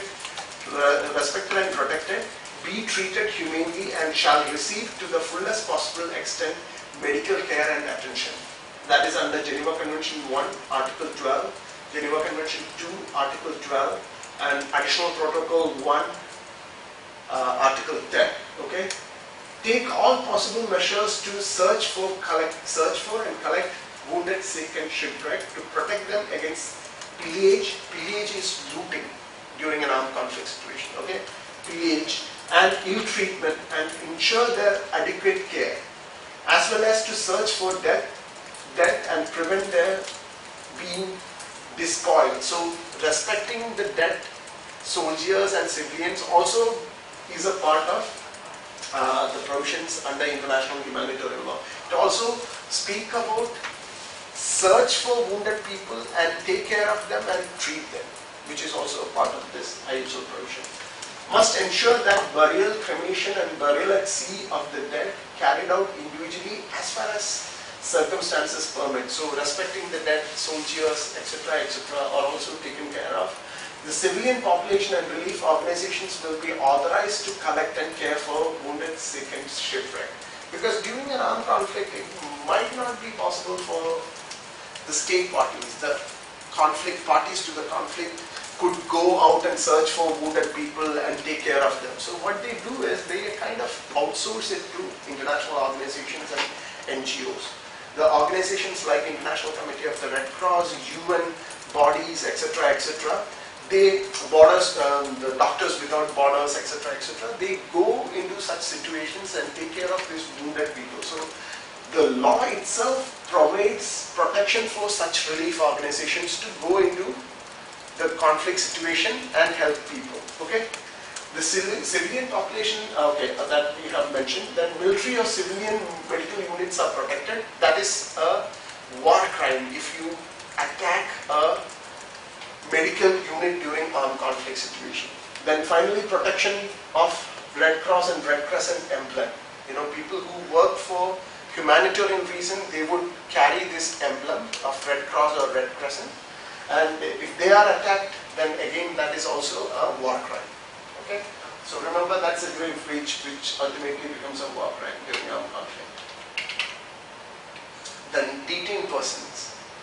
So now here, detained persons, we need to look at them on the basis of what type of conflict you have. Okay, first category is situations of international armed conflict and internationalized armed conflict. The prisoners of war, first category is hors de combat, as we have mentioned. Prisoners of war, if they are captured, they will get that special protection given under Geneva Convention. Which one? Which Geneva Convention? Remember? Third Geneva Convention. Okay? They get the status of a prisoner of war.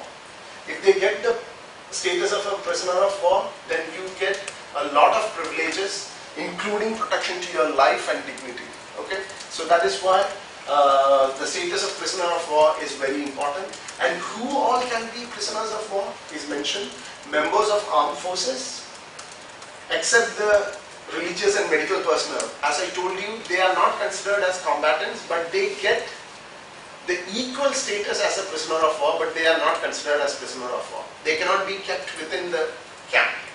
Prisoners of war can be kept within the ambit of a camp, but the religious and military personnel can be given little more liberty than a prisoner of war. They are much better placed than prisoner of war. Okay, then members of militias and resistance if conditions meet.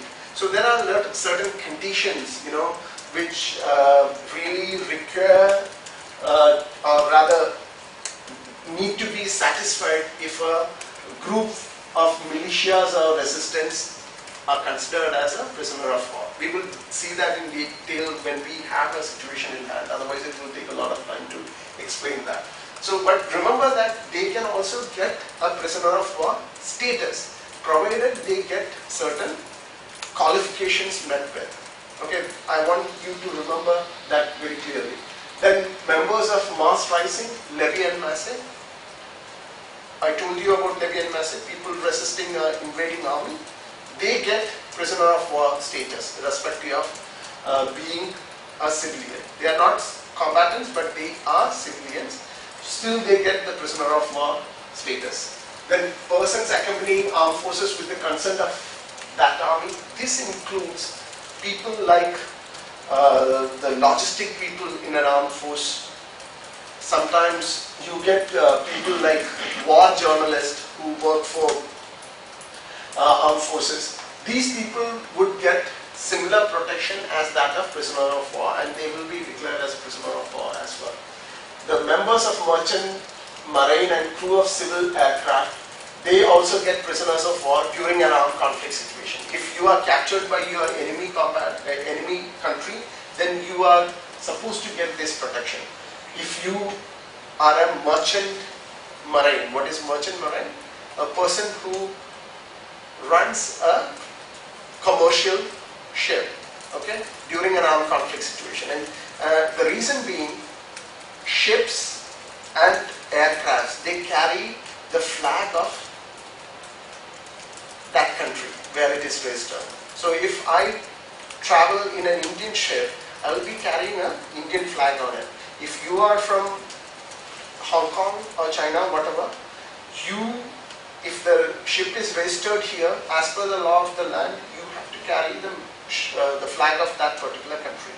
So it is possible that during armed conflict situation, the enemy see that flag and attack you without knowing that it is a civilian aircraft or a civilian vessel, ship. And if you are captured, then you are entitled, irrespective of being a civilian, you are entitled to get prisoner of war status and protection. Okay? And civilians.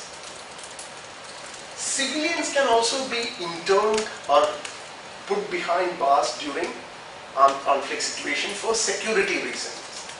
Okay? So enemies can arrest, enemy army can arrest civilians during an armed conflict situation and put them behind bars.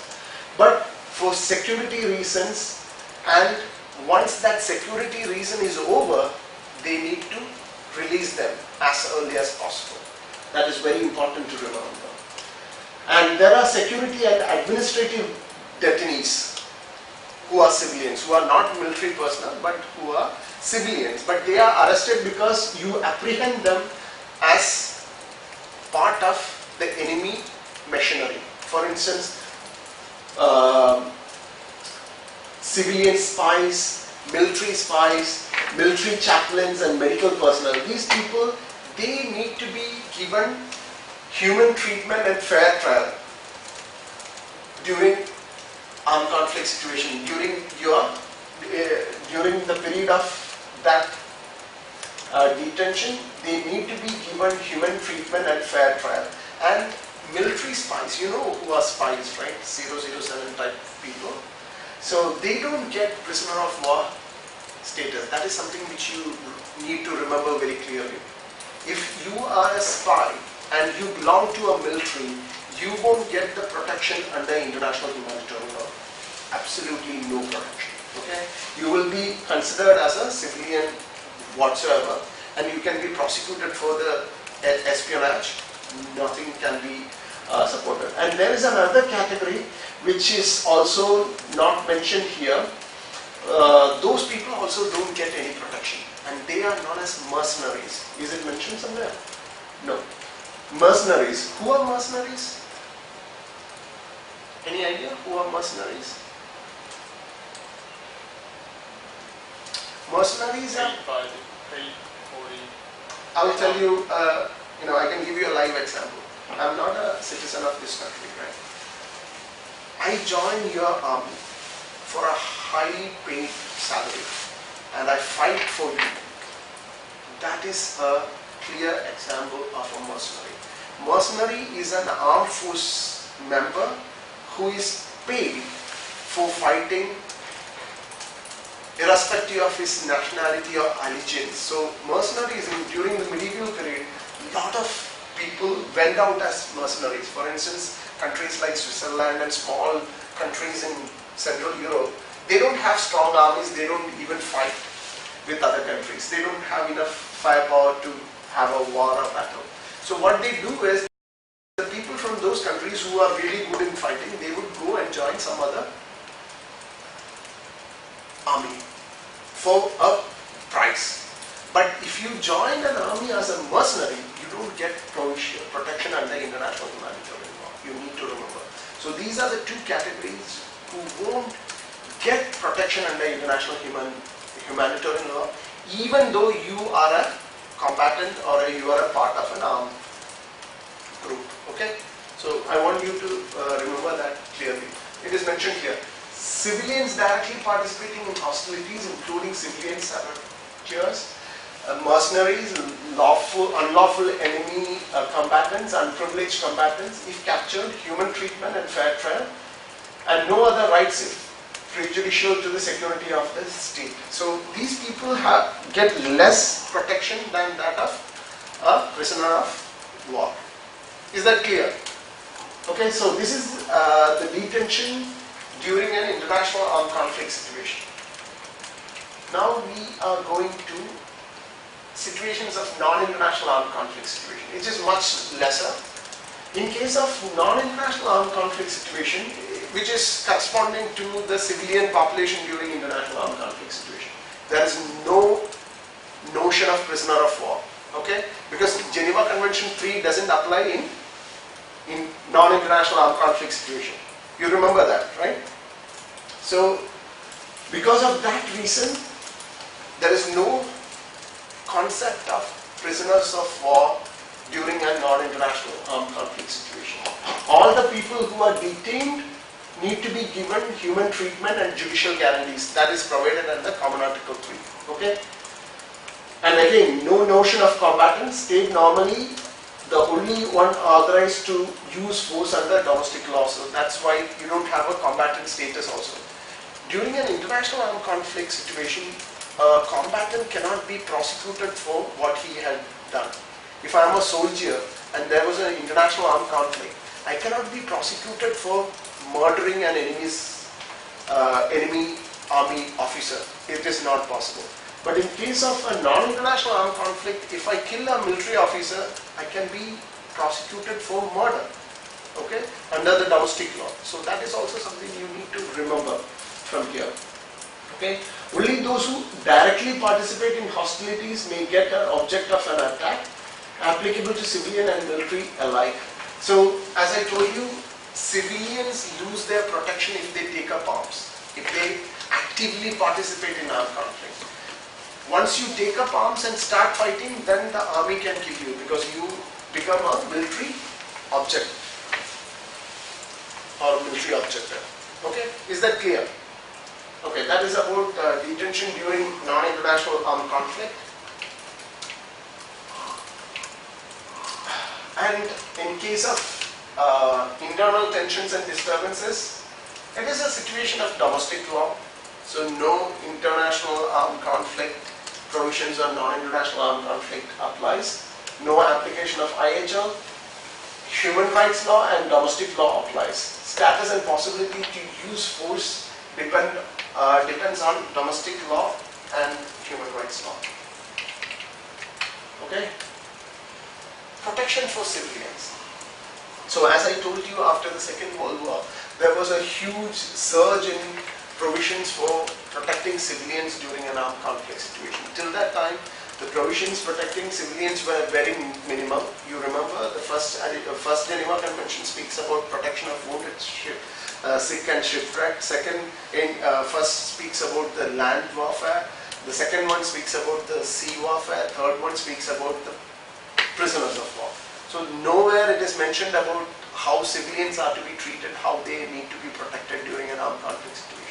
So subsequently, after the Second World War, this regime of protection of civilians came into existence, and now we have the Geneva Convention 4, which came after the Second World War, along with the additional Protocol 1, have elaborate provisions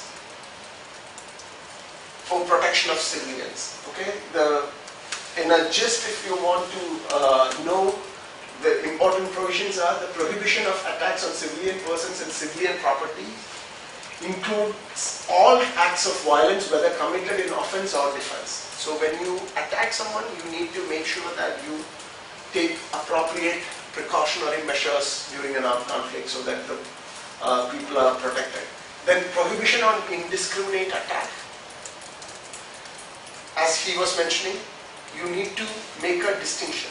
If it is an indiscriminate attack, that need to be prohibited. Forbid starvation of civilian population, which is provided again under Protocol 154. The environment itself must be protected under widespread, long-term and severe damage, Protocol 155. Environmental protection provisions under international humanitarian law during an armed conflict situation. So you cannot use weapons which destroy what? Destroy environment. You remember during the Vietnam War, there was a weapon known as Agent Orange. Have you heard about it? I'll show you a photograph later on. Okay? So what actually that has done to people in Vietnam. Okay, I can show you that. So it was a folicide. They call it as a folicide. If you spray it over the forest canopy, all the leaves will fall. Because Vietnamese guerrillas were very good in guerrilla warfare, so they fought from the cover of this forest. So Americans were not able to counter them with their guerrilla tactics. So they sprayed this folicide, I think, so that all the leaves fell, and they got a clear view of what is happening in the floor of the forest. So that is what they said. So that is very important. Then cultural property is ended due to special protection. So cultural property protection is a very important thing. You could also expect a question from that side. What if the enemies attack some important cultural property? So we already have a cultural property convention. Along with that, we have a Protocol 1, Article 53, which speaks about protection of cultural property. Okay? So that also you need to remember. Then safety zones so that to protect wounded civilians. These safety zones are very important. As per the provisions of Geneva Convention 4, now safety zones can be declared. When a war is happening, for instance, see, if war is happening between two countries, A and B, and war naturally affects this part, right? When this war is raging, neutral countries, UN, or even the countries themselves can declare certain pockets as neutral zones. Okay? Why you need this neutral zone is because all these wounded and sick people need to be accommodated somewhere. All these civilians who have fled this conflict need to be accommodated there and kept safely. So you declare certain pockets as safety zones, and both the parties should respect those safety zones. You are not supposed to attack the safety zone. If you attack the safety zone, that would amount to a war crime, and of course crime against humanity if you are attacking civilian pockets, etc., etc., depending on what you have done. I hope from our criminal law classes, remember when we were discussing about a couple of cases, we mentioned about the safety zones. Serjao safety zone was a Muslim pocket, which we discussed earlier. So remember, safety zones are an important part of international humanitarian law. Okay.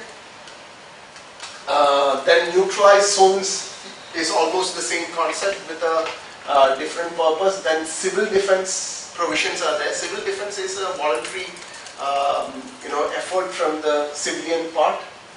Then provisions for aid, protection of women and children, special provisions are there. Then provisions for protecting powers and Red Cross. There are provisions for protecting powers are concepts nowadays not much used, however, where a third state come as a protecting power and help the countries in conflict, but no longer very relevant in today's conflict zones. Okay. Okay. So, is there any question from what we have discussed? We are entering into the last leg of our discussion. Do you have a time constraint, any one of you? Can we continue? Okay.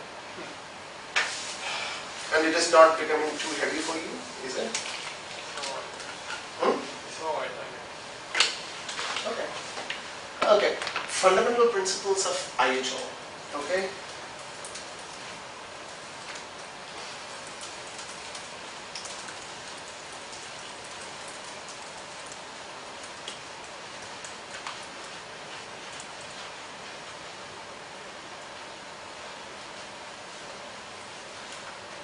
Remember what I told you at the outset itself. I told you about IHL never prohibits armed conflict. Okay? IHL doesn't speak against armed conflict. So we can very legitimately say that international humanitarian law permits armed conflict, permits violence, permit killing your enemy combatants, right? So that permission or that legitimacy is known as military necessity. It is one of the fundamental principles of international humanitarian law. Okay? You have a right as a combatant to kill your enemy soldiers. You as a state has a right to use military power against your enemy country. There is no prohibition under international humanitarian law. Okay? So that is one important aspect of or fundamental rule of international humanitarian law. Okay? You can use sufficient power to subdue your enemy. If you look at this, military necessity.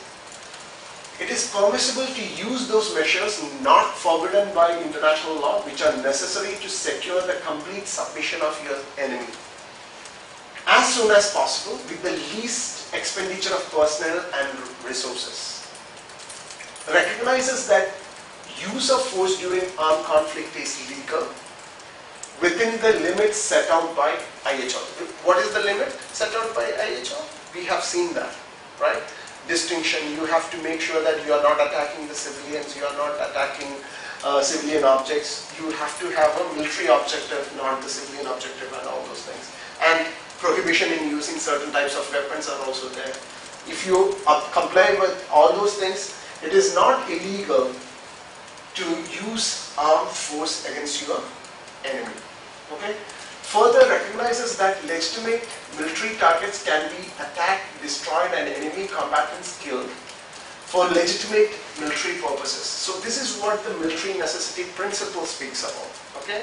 You have that right. In just if you want to say that military necessity says that you can use the required force to subdue your enemy for achieving your military objectives. It's as simple as that. That is one. The second one, along with this military necessity, IHL says that there is something known as principle of humanity. Okay? It is okay under international humanitarian law to use force against your enemy. But while using that force against your enemy, you need to keep in your mind certain principles. Or a core principle, which is the humanity, the principle of humanity. And it says that it is forbidden to inflict suffering. Remember? Excessive suffering which we spoke about. Suffering, injury or destruction, not actually necessary to accomplish a legitimate military purpose. Okay? So that is very important to remember. You can use force for your military purposes, but while using that force, you need to make sure that you are not inflicting suffering, injury or destruction which is not actually necessary for your military objective. So you have to be very careful in achieving that. Okay? You have a doubt on that? You are okay with that? Okay. Okay, now let's see. But one hand, you say that you can use force for your military objective. At the same time, you also say that there is a limitation in that. You have to do it in a specific way. Now we are going to see how you are going to achieve that balance. You know, you can use force, military force. At the same time, they also say that you need to consider the principle of humanity. And how you are going to balance, that balance is going to come on the basis of certain rules here. Okay? You have to comply with certain application of certain rules here. One is distinction, second one is limitation, third one is precautionary measures, and fourth one is proportionality. And we need to see them individually. Okay? Distinction, limitation, precautionary measures, and proportionality. Okay. What is distinction? The picture says it all. Okay? While you attack, you need to make a clear distinction between civilians and combatants, civilian objects and military objects. Okay? And also, you have to make distinction for these categories of things. Okay? So, what are these? These are relief organizations. Okay? This is cultural property, religious and cultural properties. Okay? So you cannot attack landmark cultural objects like Eiffel Tower, Taj Mahal, okay, Great Wall of China in China. So all these are protected cultural properties. You cannot attack them. Okay? You need to make sure that you distinguish them from rest of the objectives. And what if, for example, Taj Mahal, right? I told you as a cultural property. It's a cultural property. Okay? There is a war between China and India. I think it's just an illustration. China cannot attack Taj Mahal because it's a cultural protected property. But what if India put one of its military installation here at Taj Mahal? What would happen? Who is at fault? And for China, there is an imminent victory if they attack this military installation. What do you think about it? If there's a military necessity and if there's no other way to do it, then China would be justified to attack Taj Mahal. And India would be at fault because as per the law, India is supposed to keep the sanctity of this place. It is equally applicable for India as well as China to protect this cultural property. Okay? So it is upon India to make sure that they are not installing military objectives near to such cultural properties. Okay? Let this illustration be here so that we can come back later. Okay?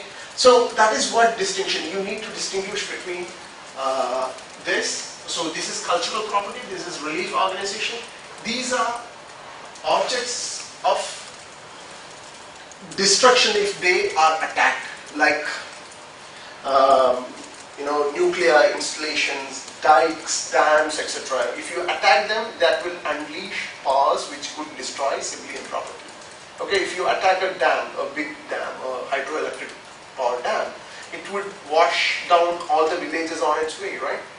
And if you attack a nuclear power station, it would kill a lot of people in that vicinity. So those areas are also protected under international humanitarian law. And this is civil defense organization, which is again a relief kind of organization. These are all relief related or support related organizations of civilian origin. So they need to be protected. Okay, there could be situations in your moot court problem relating to this as well. That's why I'm giving you an. Okay. Then you have, so one is distinction, so how you get that balance. One is through distinction, you distinguish very clearly. And the second one is limitation. You have to make sure that your choice of means and methods, okay, is limited. You make sure that you accordingly plan for your attack. You cannot unleash all the power you have it. So you need to use your weapons and means and methods in such a way that it doesn't go beyond your military objectives. So you need to have a limited use through, usage of weapons, etc., etc. Okay, humanity. Also, what kind of weapon you use? Like we were talking about destructive weapons which cause unnecessary suffering and pain. So all those need to be limited. Okay? Limitation. Then precautionary measures. This is a huge task of a military general who engages himself in an armed conflict. He needs to make sure that each and every attack they do have taken enough precautionary measures so that it won't exceed the military necessity. If they do that, there is something known as superior responsibility which you ultimately end up with for what happens in the field. So it is the people who are at the helm of affairs in military, they need to make sure that they take precautionary measures while they plan attacks. Okay? So you see that cartoon which is very interesting. Before you fire a missile, you need to make sure that you target it towards a military target, not a civilian or a hospital. So you need to make sure that it is precise and taken all the precautionary measures. And if you have taken all the precautionary measures, then it is absolutely fine. Okay? I'll give you one example. During the NATO attack of Yugoslavia, okay, NATO attacked Yugoslavia during their conflict situation. So one of the NATO pilot was asked to take down a bridge which is a link between two important military stations, and that bridge actually allows the enemy troops to carry their weapons, their food supplies, etc., etc., towards the other location. So it was a legitimate military necessity for them to take down that bridge, which has a train line as well, a train pathway as well. So what happened? This person was asked to, this NATO pilot was asked to go and bomb, use a missile to bomb that and destroy it. And they have taken all the intelligence input, they have calculated the timing of the trains and civilian trains, etc., etc., so that they have taken all the precautionary measure. But unfortunately, when he flew down there and locked his weapon and fired it, you know that once you push the button you can't do anything about it. All of a sudden a civilian train emerged. Okay? And the missile found its way to the bridge and blew it. So the train, half of the train came down. So it is a clear case, I'm giving you this example, because it was a clear case that they have taken precautionary measures, but unfortunately the intelligence input was not sufficient enough to prevent that. But here what happened was, this guy, he went back, take a circle, you know that once the Air Force pilots, they fire it, then they go, take a turn, come back and again fire it, because his instruction was to completely destroy the bridge. He came back and fired second time after seeing the train. So that is a mistake, that is a commission of a crime, because he hasn't taken his logical conclusion and a precautionary measure at the second time. The first time was okay because they had already taken precautionary measures to make sure that civilians are not affected, but unfortunately mistakes could happen. And that was a clear okay case. But the second round of firing was a case of violation of international humanitarian law. Okay? So that is precautionary measures. Then proportionality. If you look at this picture, it says it all. Your enemy is this. Okay? And what kind of weapons you are using to take them down? And you see all the civilians here. So, proportionality says that when you plan an attack, make sure that you plan it in such a way that the relevant right weapons are used, so that that proportionality is taken into account. What would happen if these guns are used to kill these two people? What would happen? What would happen? A lot of civilians will get hurt. Yeah, a lot of them here, they will die, right? But what if instead of these big guns, some foot soldiers with automatic weapons are coming and firing at them? Still, there is a possibility that these people could get hurt, right? What is the difference? There is a concept known as collateral damage, and collateral damage is allowed to certain extent. If you use a proportional attack, proportionally relevant attack, and still you got some collateral damage, that's absolutely fine. But here it is not proportional. You can make out very well that this 16 mm big bow guns, if they drop shells here, it will definitely kill everyone here, and it is not a proportional armed force which is used here. Another example, I always give these examples to my students. See, think that I am a military object, a military personnel whom my enemies need to take me down. Okay? It is very easy for my enemies to kill me and destroy me totally by dropping a bomb in this building, LSK. They know that I am in LSK, they don't need to do anything else, they have to drop like 500-pound explosive here. And I can't escape from that. But what about all these people? You, all the people who are in this vicinity. That is not a proportional attack. Okay? But on the contrary, they send some foot soldiers here who have automatic guns in their hands and they barge in. Okay? And I'm a very dangerous guy. Think I'm like Osama bin Laden or someone. Okay? So they have fear for their life as well. So what they do is, instead of coming in and arresting me, they will simply start spraying bullets to this room. Of course, all of you will get hurt and some of you will die. That is an allowed collateral damage. Because considering the importance of the military target and the considerable less number of people who are becoming collateral damage, it is fine. But on the contrary, the first example, dropping a bomb over LSK would be like no justification at all. That's not at all a proportional attack. Okay, so this is the principle. Collateral damage shall be proportionate to the concrete and direct military advantage anticipated. You need to make sure that your attack is proportionate so that the collateral damage is minimized. Okay, is that clear now? So it is explained what is a collateral damage.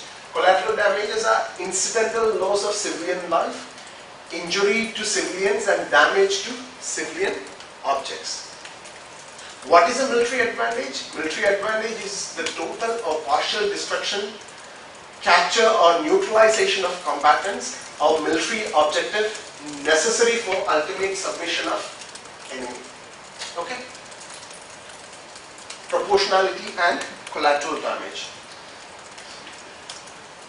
Okay, so now we will see some other rules which prohibit certain types of attacks, like indiscriminate attacks, which doesn't look into the proportionality as we have discussed. It doesn't look at the proportionality, it doesn't keep up the distinction requirement, etc., etc. So this is what you mentioned about a napalm attack. See, it blows away everything, it burns everything out. See, these are cases of superfluous injury and unnecessary suffering. That's a clear case of a napalm incendiary weapon which burns everything in its vicinity. Okay, it burns everything, and usually children, women, old people are the people who get maximum, affected through this. Okay, and also superfluous injury is also caused through certain prohibited methods of weapon. Remember, I told you about Agent Orange. This is a good example of what chemicals like that can do to generations. This person, probably still alive, he is from Vietnam, where these chemical weapons were used to defoliate the forest. Okay, so he was born after that. Of course, that traces of those chemicals were in his parents' body, and of course, when he was born, see the deformity he has. So it is not only immediate injury you are talking about, you are also talking about injury that could happen over the years. The same is the case with nuclear bombs, right? Nuclear bomb is something which can create harm to generations, and that has happened in many generations in Japan as well, where Hiroshima and Nagasaki, where these bombs were dropped. Okay, and by the way, as you said, nuclear weapons are not prohibited. Okay, it is not prohibited as of now. There was a case before the International Court of Justice, opinion case, where the court has given a very interesting judgment where it has mentioned that as per the legal regime we have now, nuclear weapons are not prohibited, but at the same time, while using weapons like that, like nuclear weapons, they have to comply with the provisions of international humanitarian law. What does that mean? How can you apply the provisions of international humanitarian law while using nuclear weapon, because it doesn't make distinction between civilians and military personnel, civilian objects and military objects. So there is no way. It creates superfluous injury and unnecessary suffering. It creates everything. But court still says so, because there is no other law which actually prohibits it. Okay? Okay, so before we go to this, I want you to refresh your notes, and if there is any question or doubts or comments you want to make, please do it. And after that, we will do a small case study. Okay? And I have another case study for you to do at home as well. I think that's lying there. I will take it out for you. Okay. First, I want you to go through your notes you have made, and if there is anything you want to ask for, I'm happy to answer. Anyway, this process of discussion and deliberations keeps on going for us for the next 2-3 months. I'm sure that we all will become good resources for international humanitarian law after this exercise, I'm sure, by the end of this Moot Court competition. So is there anything you want to ask from your readings or from today's discussion? I would be very happy to answer. What do you think?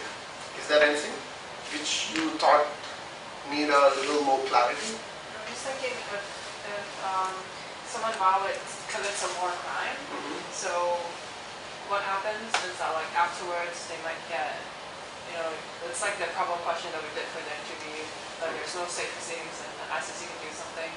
But what if the violation is a non-violent crime? For example, if they have the duty to protect cultural property, or the duty to collect records of the detainees and provide them to Red Cross or something. What if they didn't do that and there's a violation, but can someone get prosecuted for that? Yes. For that you need to know the repression mechanisms. I haven't included it here, but I thought I will include that while we discuss the grave breaches and the crimes under international criminal law. Okay? So just for your interest now, because we are going to discuss this in detail in the third session for sure. There are various levels of repression mechanism for international humanitarian law. Okay? To start with, the primary obligation is with the states. Okay?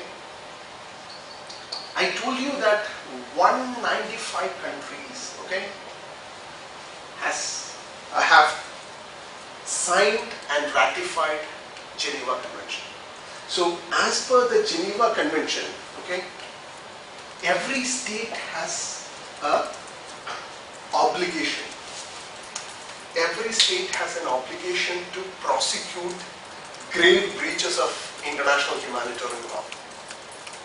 It is very clear under international humanitarian law. So the first repression mechanism would be there at the state level. So as a part of implementing international humanitarian law in their states, each state is supposed to have implementing legislation at their state level, which is usually known as the Geneva Conventions Act. Okay? Geneva Conventions Act. Almost all countries in the world has this act. Okay? So under that act, a person can be prosecuted for the violation. It usually happens, and if the violation is usually done by a military officer, if that is the case, there are military codes which use military laws to prosecute. And military laws are almost similar with the provisions of international humanitarian law when it comes to violations. There are many disciplinary and administrative aspects to military law, but at the same time, when it comes to the conduct of armed conflict, military laws have a lot of provisions which are similar to IHL. Okay, so the military, so you have state mechanism as the first category. if the states are not ready to do it, usually they do if the people who commit such crimes are small fries, people who are not of big status. What if the president of that particular state himself have committed this? He ordered destruction of Taj Mahal, for instance. I'm giving you an example. The state would not prosecute him because he does have the state immunity and he is powerful. So there are many reasons why he should not be prosecuted in this state. So that happens. Big generals and big shots in our country. Small people, they are usually prosecuted. Then steps in another principle, okay, which is known as universal jurisdiction. So what is universal jurisdiction is an interesting fact. Okay, universal jurisdiction is provided for in Geneva Convention. Universal jurisdiction is provided for in Genocide Convention, Torture Convention. In many international conventions, they have these provisions for universal jurisdiction. So what is universal jurisdiction is, irrespective of any connection with that crime or that act, any state can prosecute that person. Okay? So that is universal jurisdiction. For instance, I'm an Indian, right?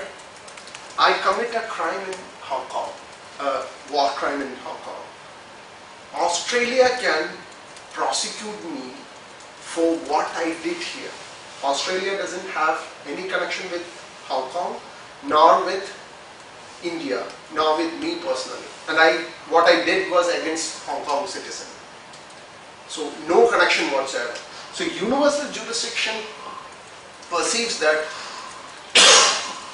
use cogent crimes like war crimes, crimes against humanity, genocide, etc. are crimes against humanity. Okay? It's done against the whole world, the human race itself. So any state can take account of it and do that. And the third mechanism would be, again it is inlaid in these provisions of Geneva Convention, which says that, which enunciates this principle of ordinaire or judiciaire principle. Have you heard about that? Ordinaire or judiciaire principle says that when you have the custody of an international crime or international criminal who has committed an international crime, you should either prosecute that person or extradite him to a state which is ready to do that. So you cannot give asylum, political asylum, to a person who has committed international crimes, use cogent crimes for instance. Okay? So that is very important to remember, ordinaire or judiciaire principle. You will find it in this reading material which I have given you. And that is why I told you while discussing refugee laws, okay? While I was discussing refugee law, I told you that if a refugee comes for asylum and if he had committed an international crime, he won't get an asylum because of this reason, okay? Because he has committed some crimes. Is there any doubt? How do you spell the third? Ordinaire. I'm not remember it. Ordinaire. I think it is A-U-T. Ordinaire. You can Google it. You will get it. Or judiciaire.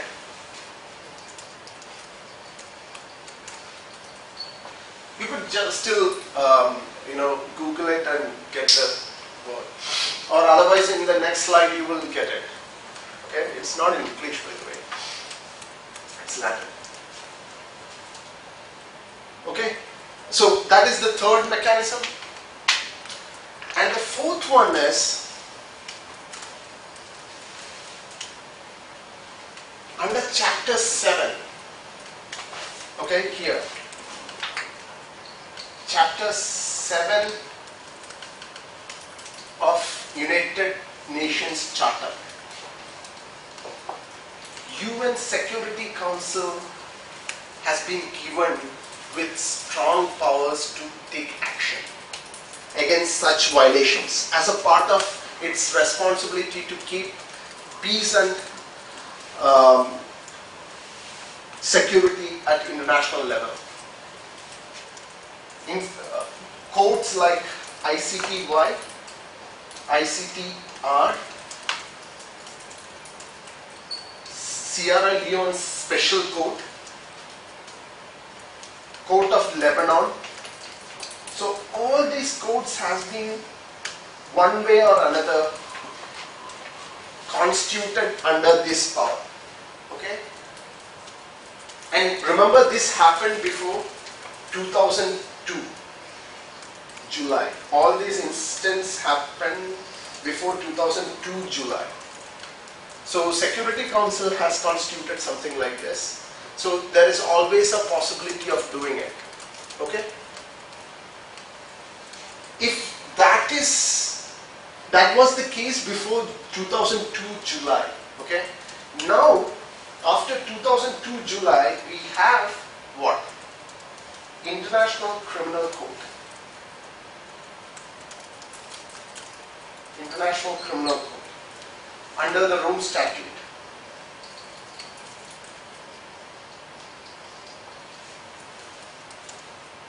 So if a person has committed something, now there is a fair chance that Rome Statute can prosecute that person, provided Rome Statute has jurisdiction over that person. Okay? So Article 13 of Rome Statute, actually A, B, subclause B and subclause C talks about the jurisdiction of Rome Statute. Okay? So A is when a state party refers a case. Okay?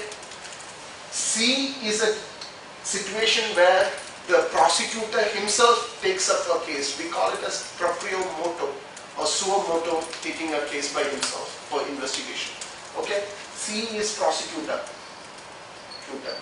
And the B one is very interesting, is when UN Security Council refers a case to the court. And in this situation, the state need not have to be a state party. Okay? Al-Bashir of Sudan is now sent for, here the case against him was referred by UN Security Council. Sudan is not a party to ICC. Still that case came into existence because of UN Security Council reference. So in these two cases you need that state to be state party. Okay, there are different types of jurisdiction like territorial jurisdiction, personal jurisdiction, state, time factor jurisdiction, etc., etc. We will discuss that in detail when we discuss the crimes and repression mechanisms and the third class. Okay.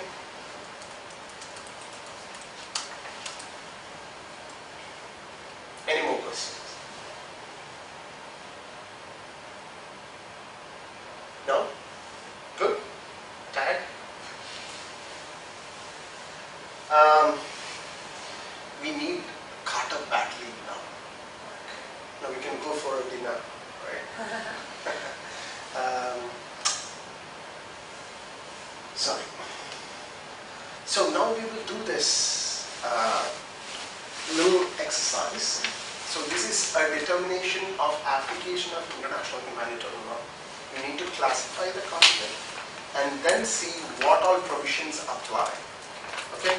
So I am leaving it with you for another 10 minutes before we start discussing this question. And in the meanwhile, I'll take this thing for you, the printouts for the other take-home exercise. Okay?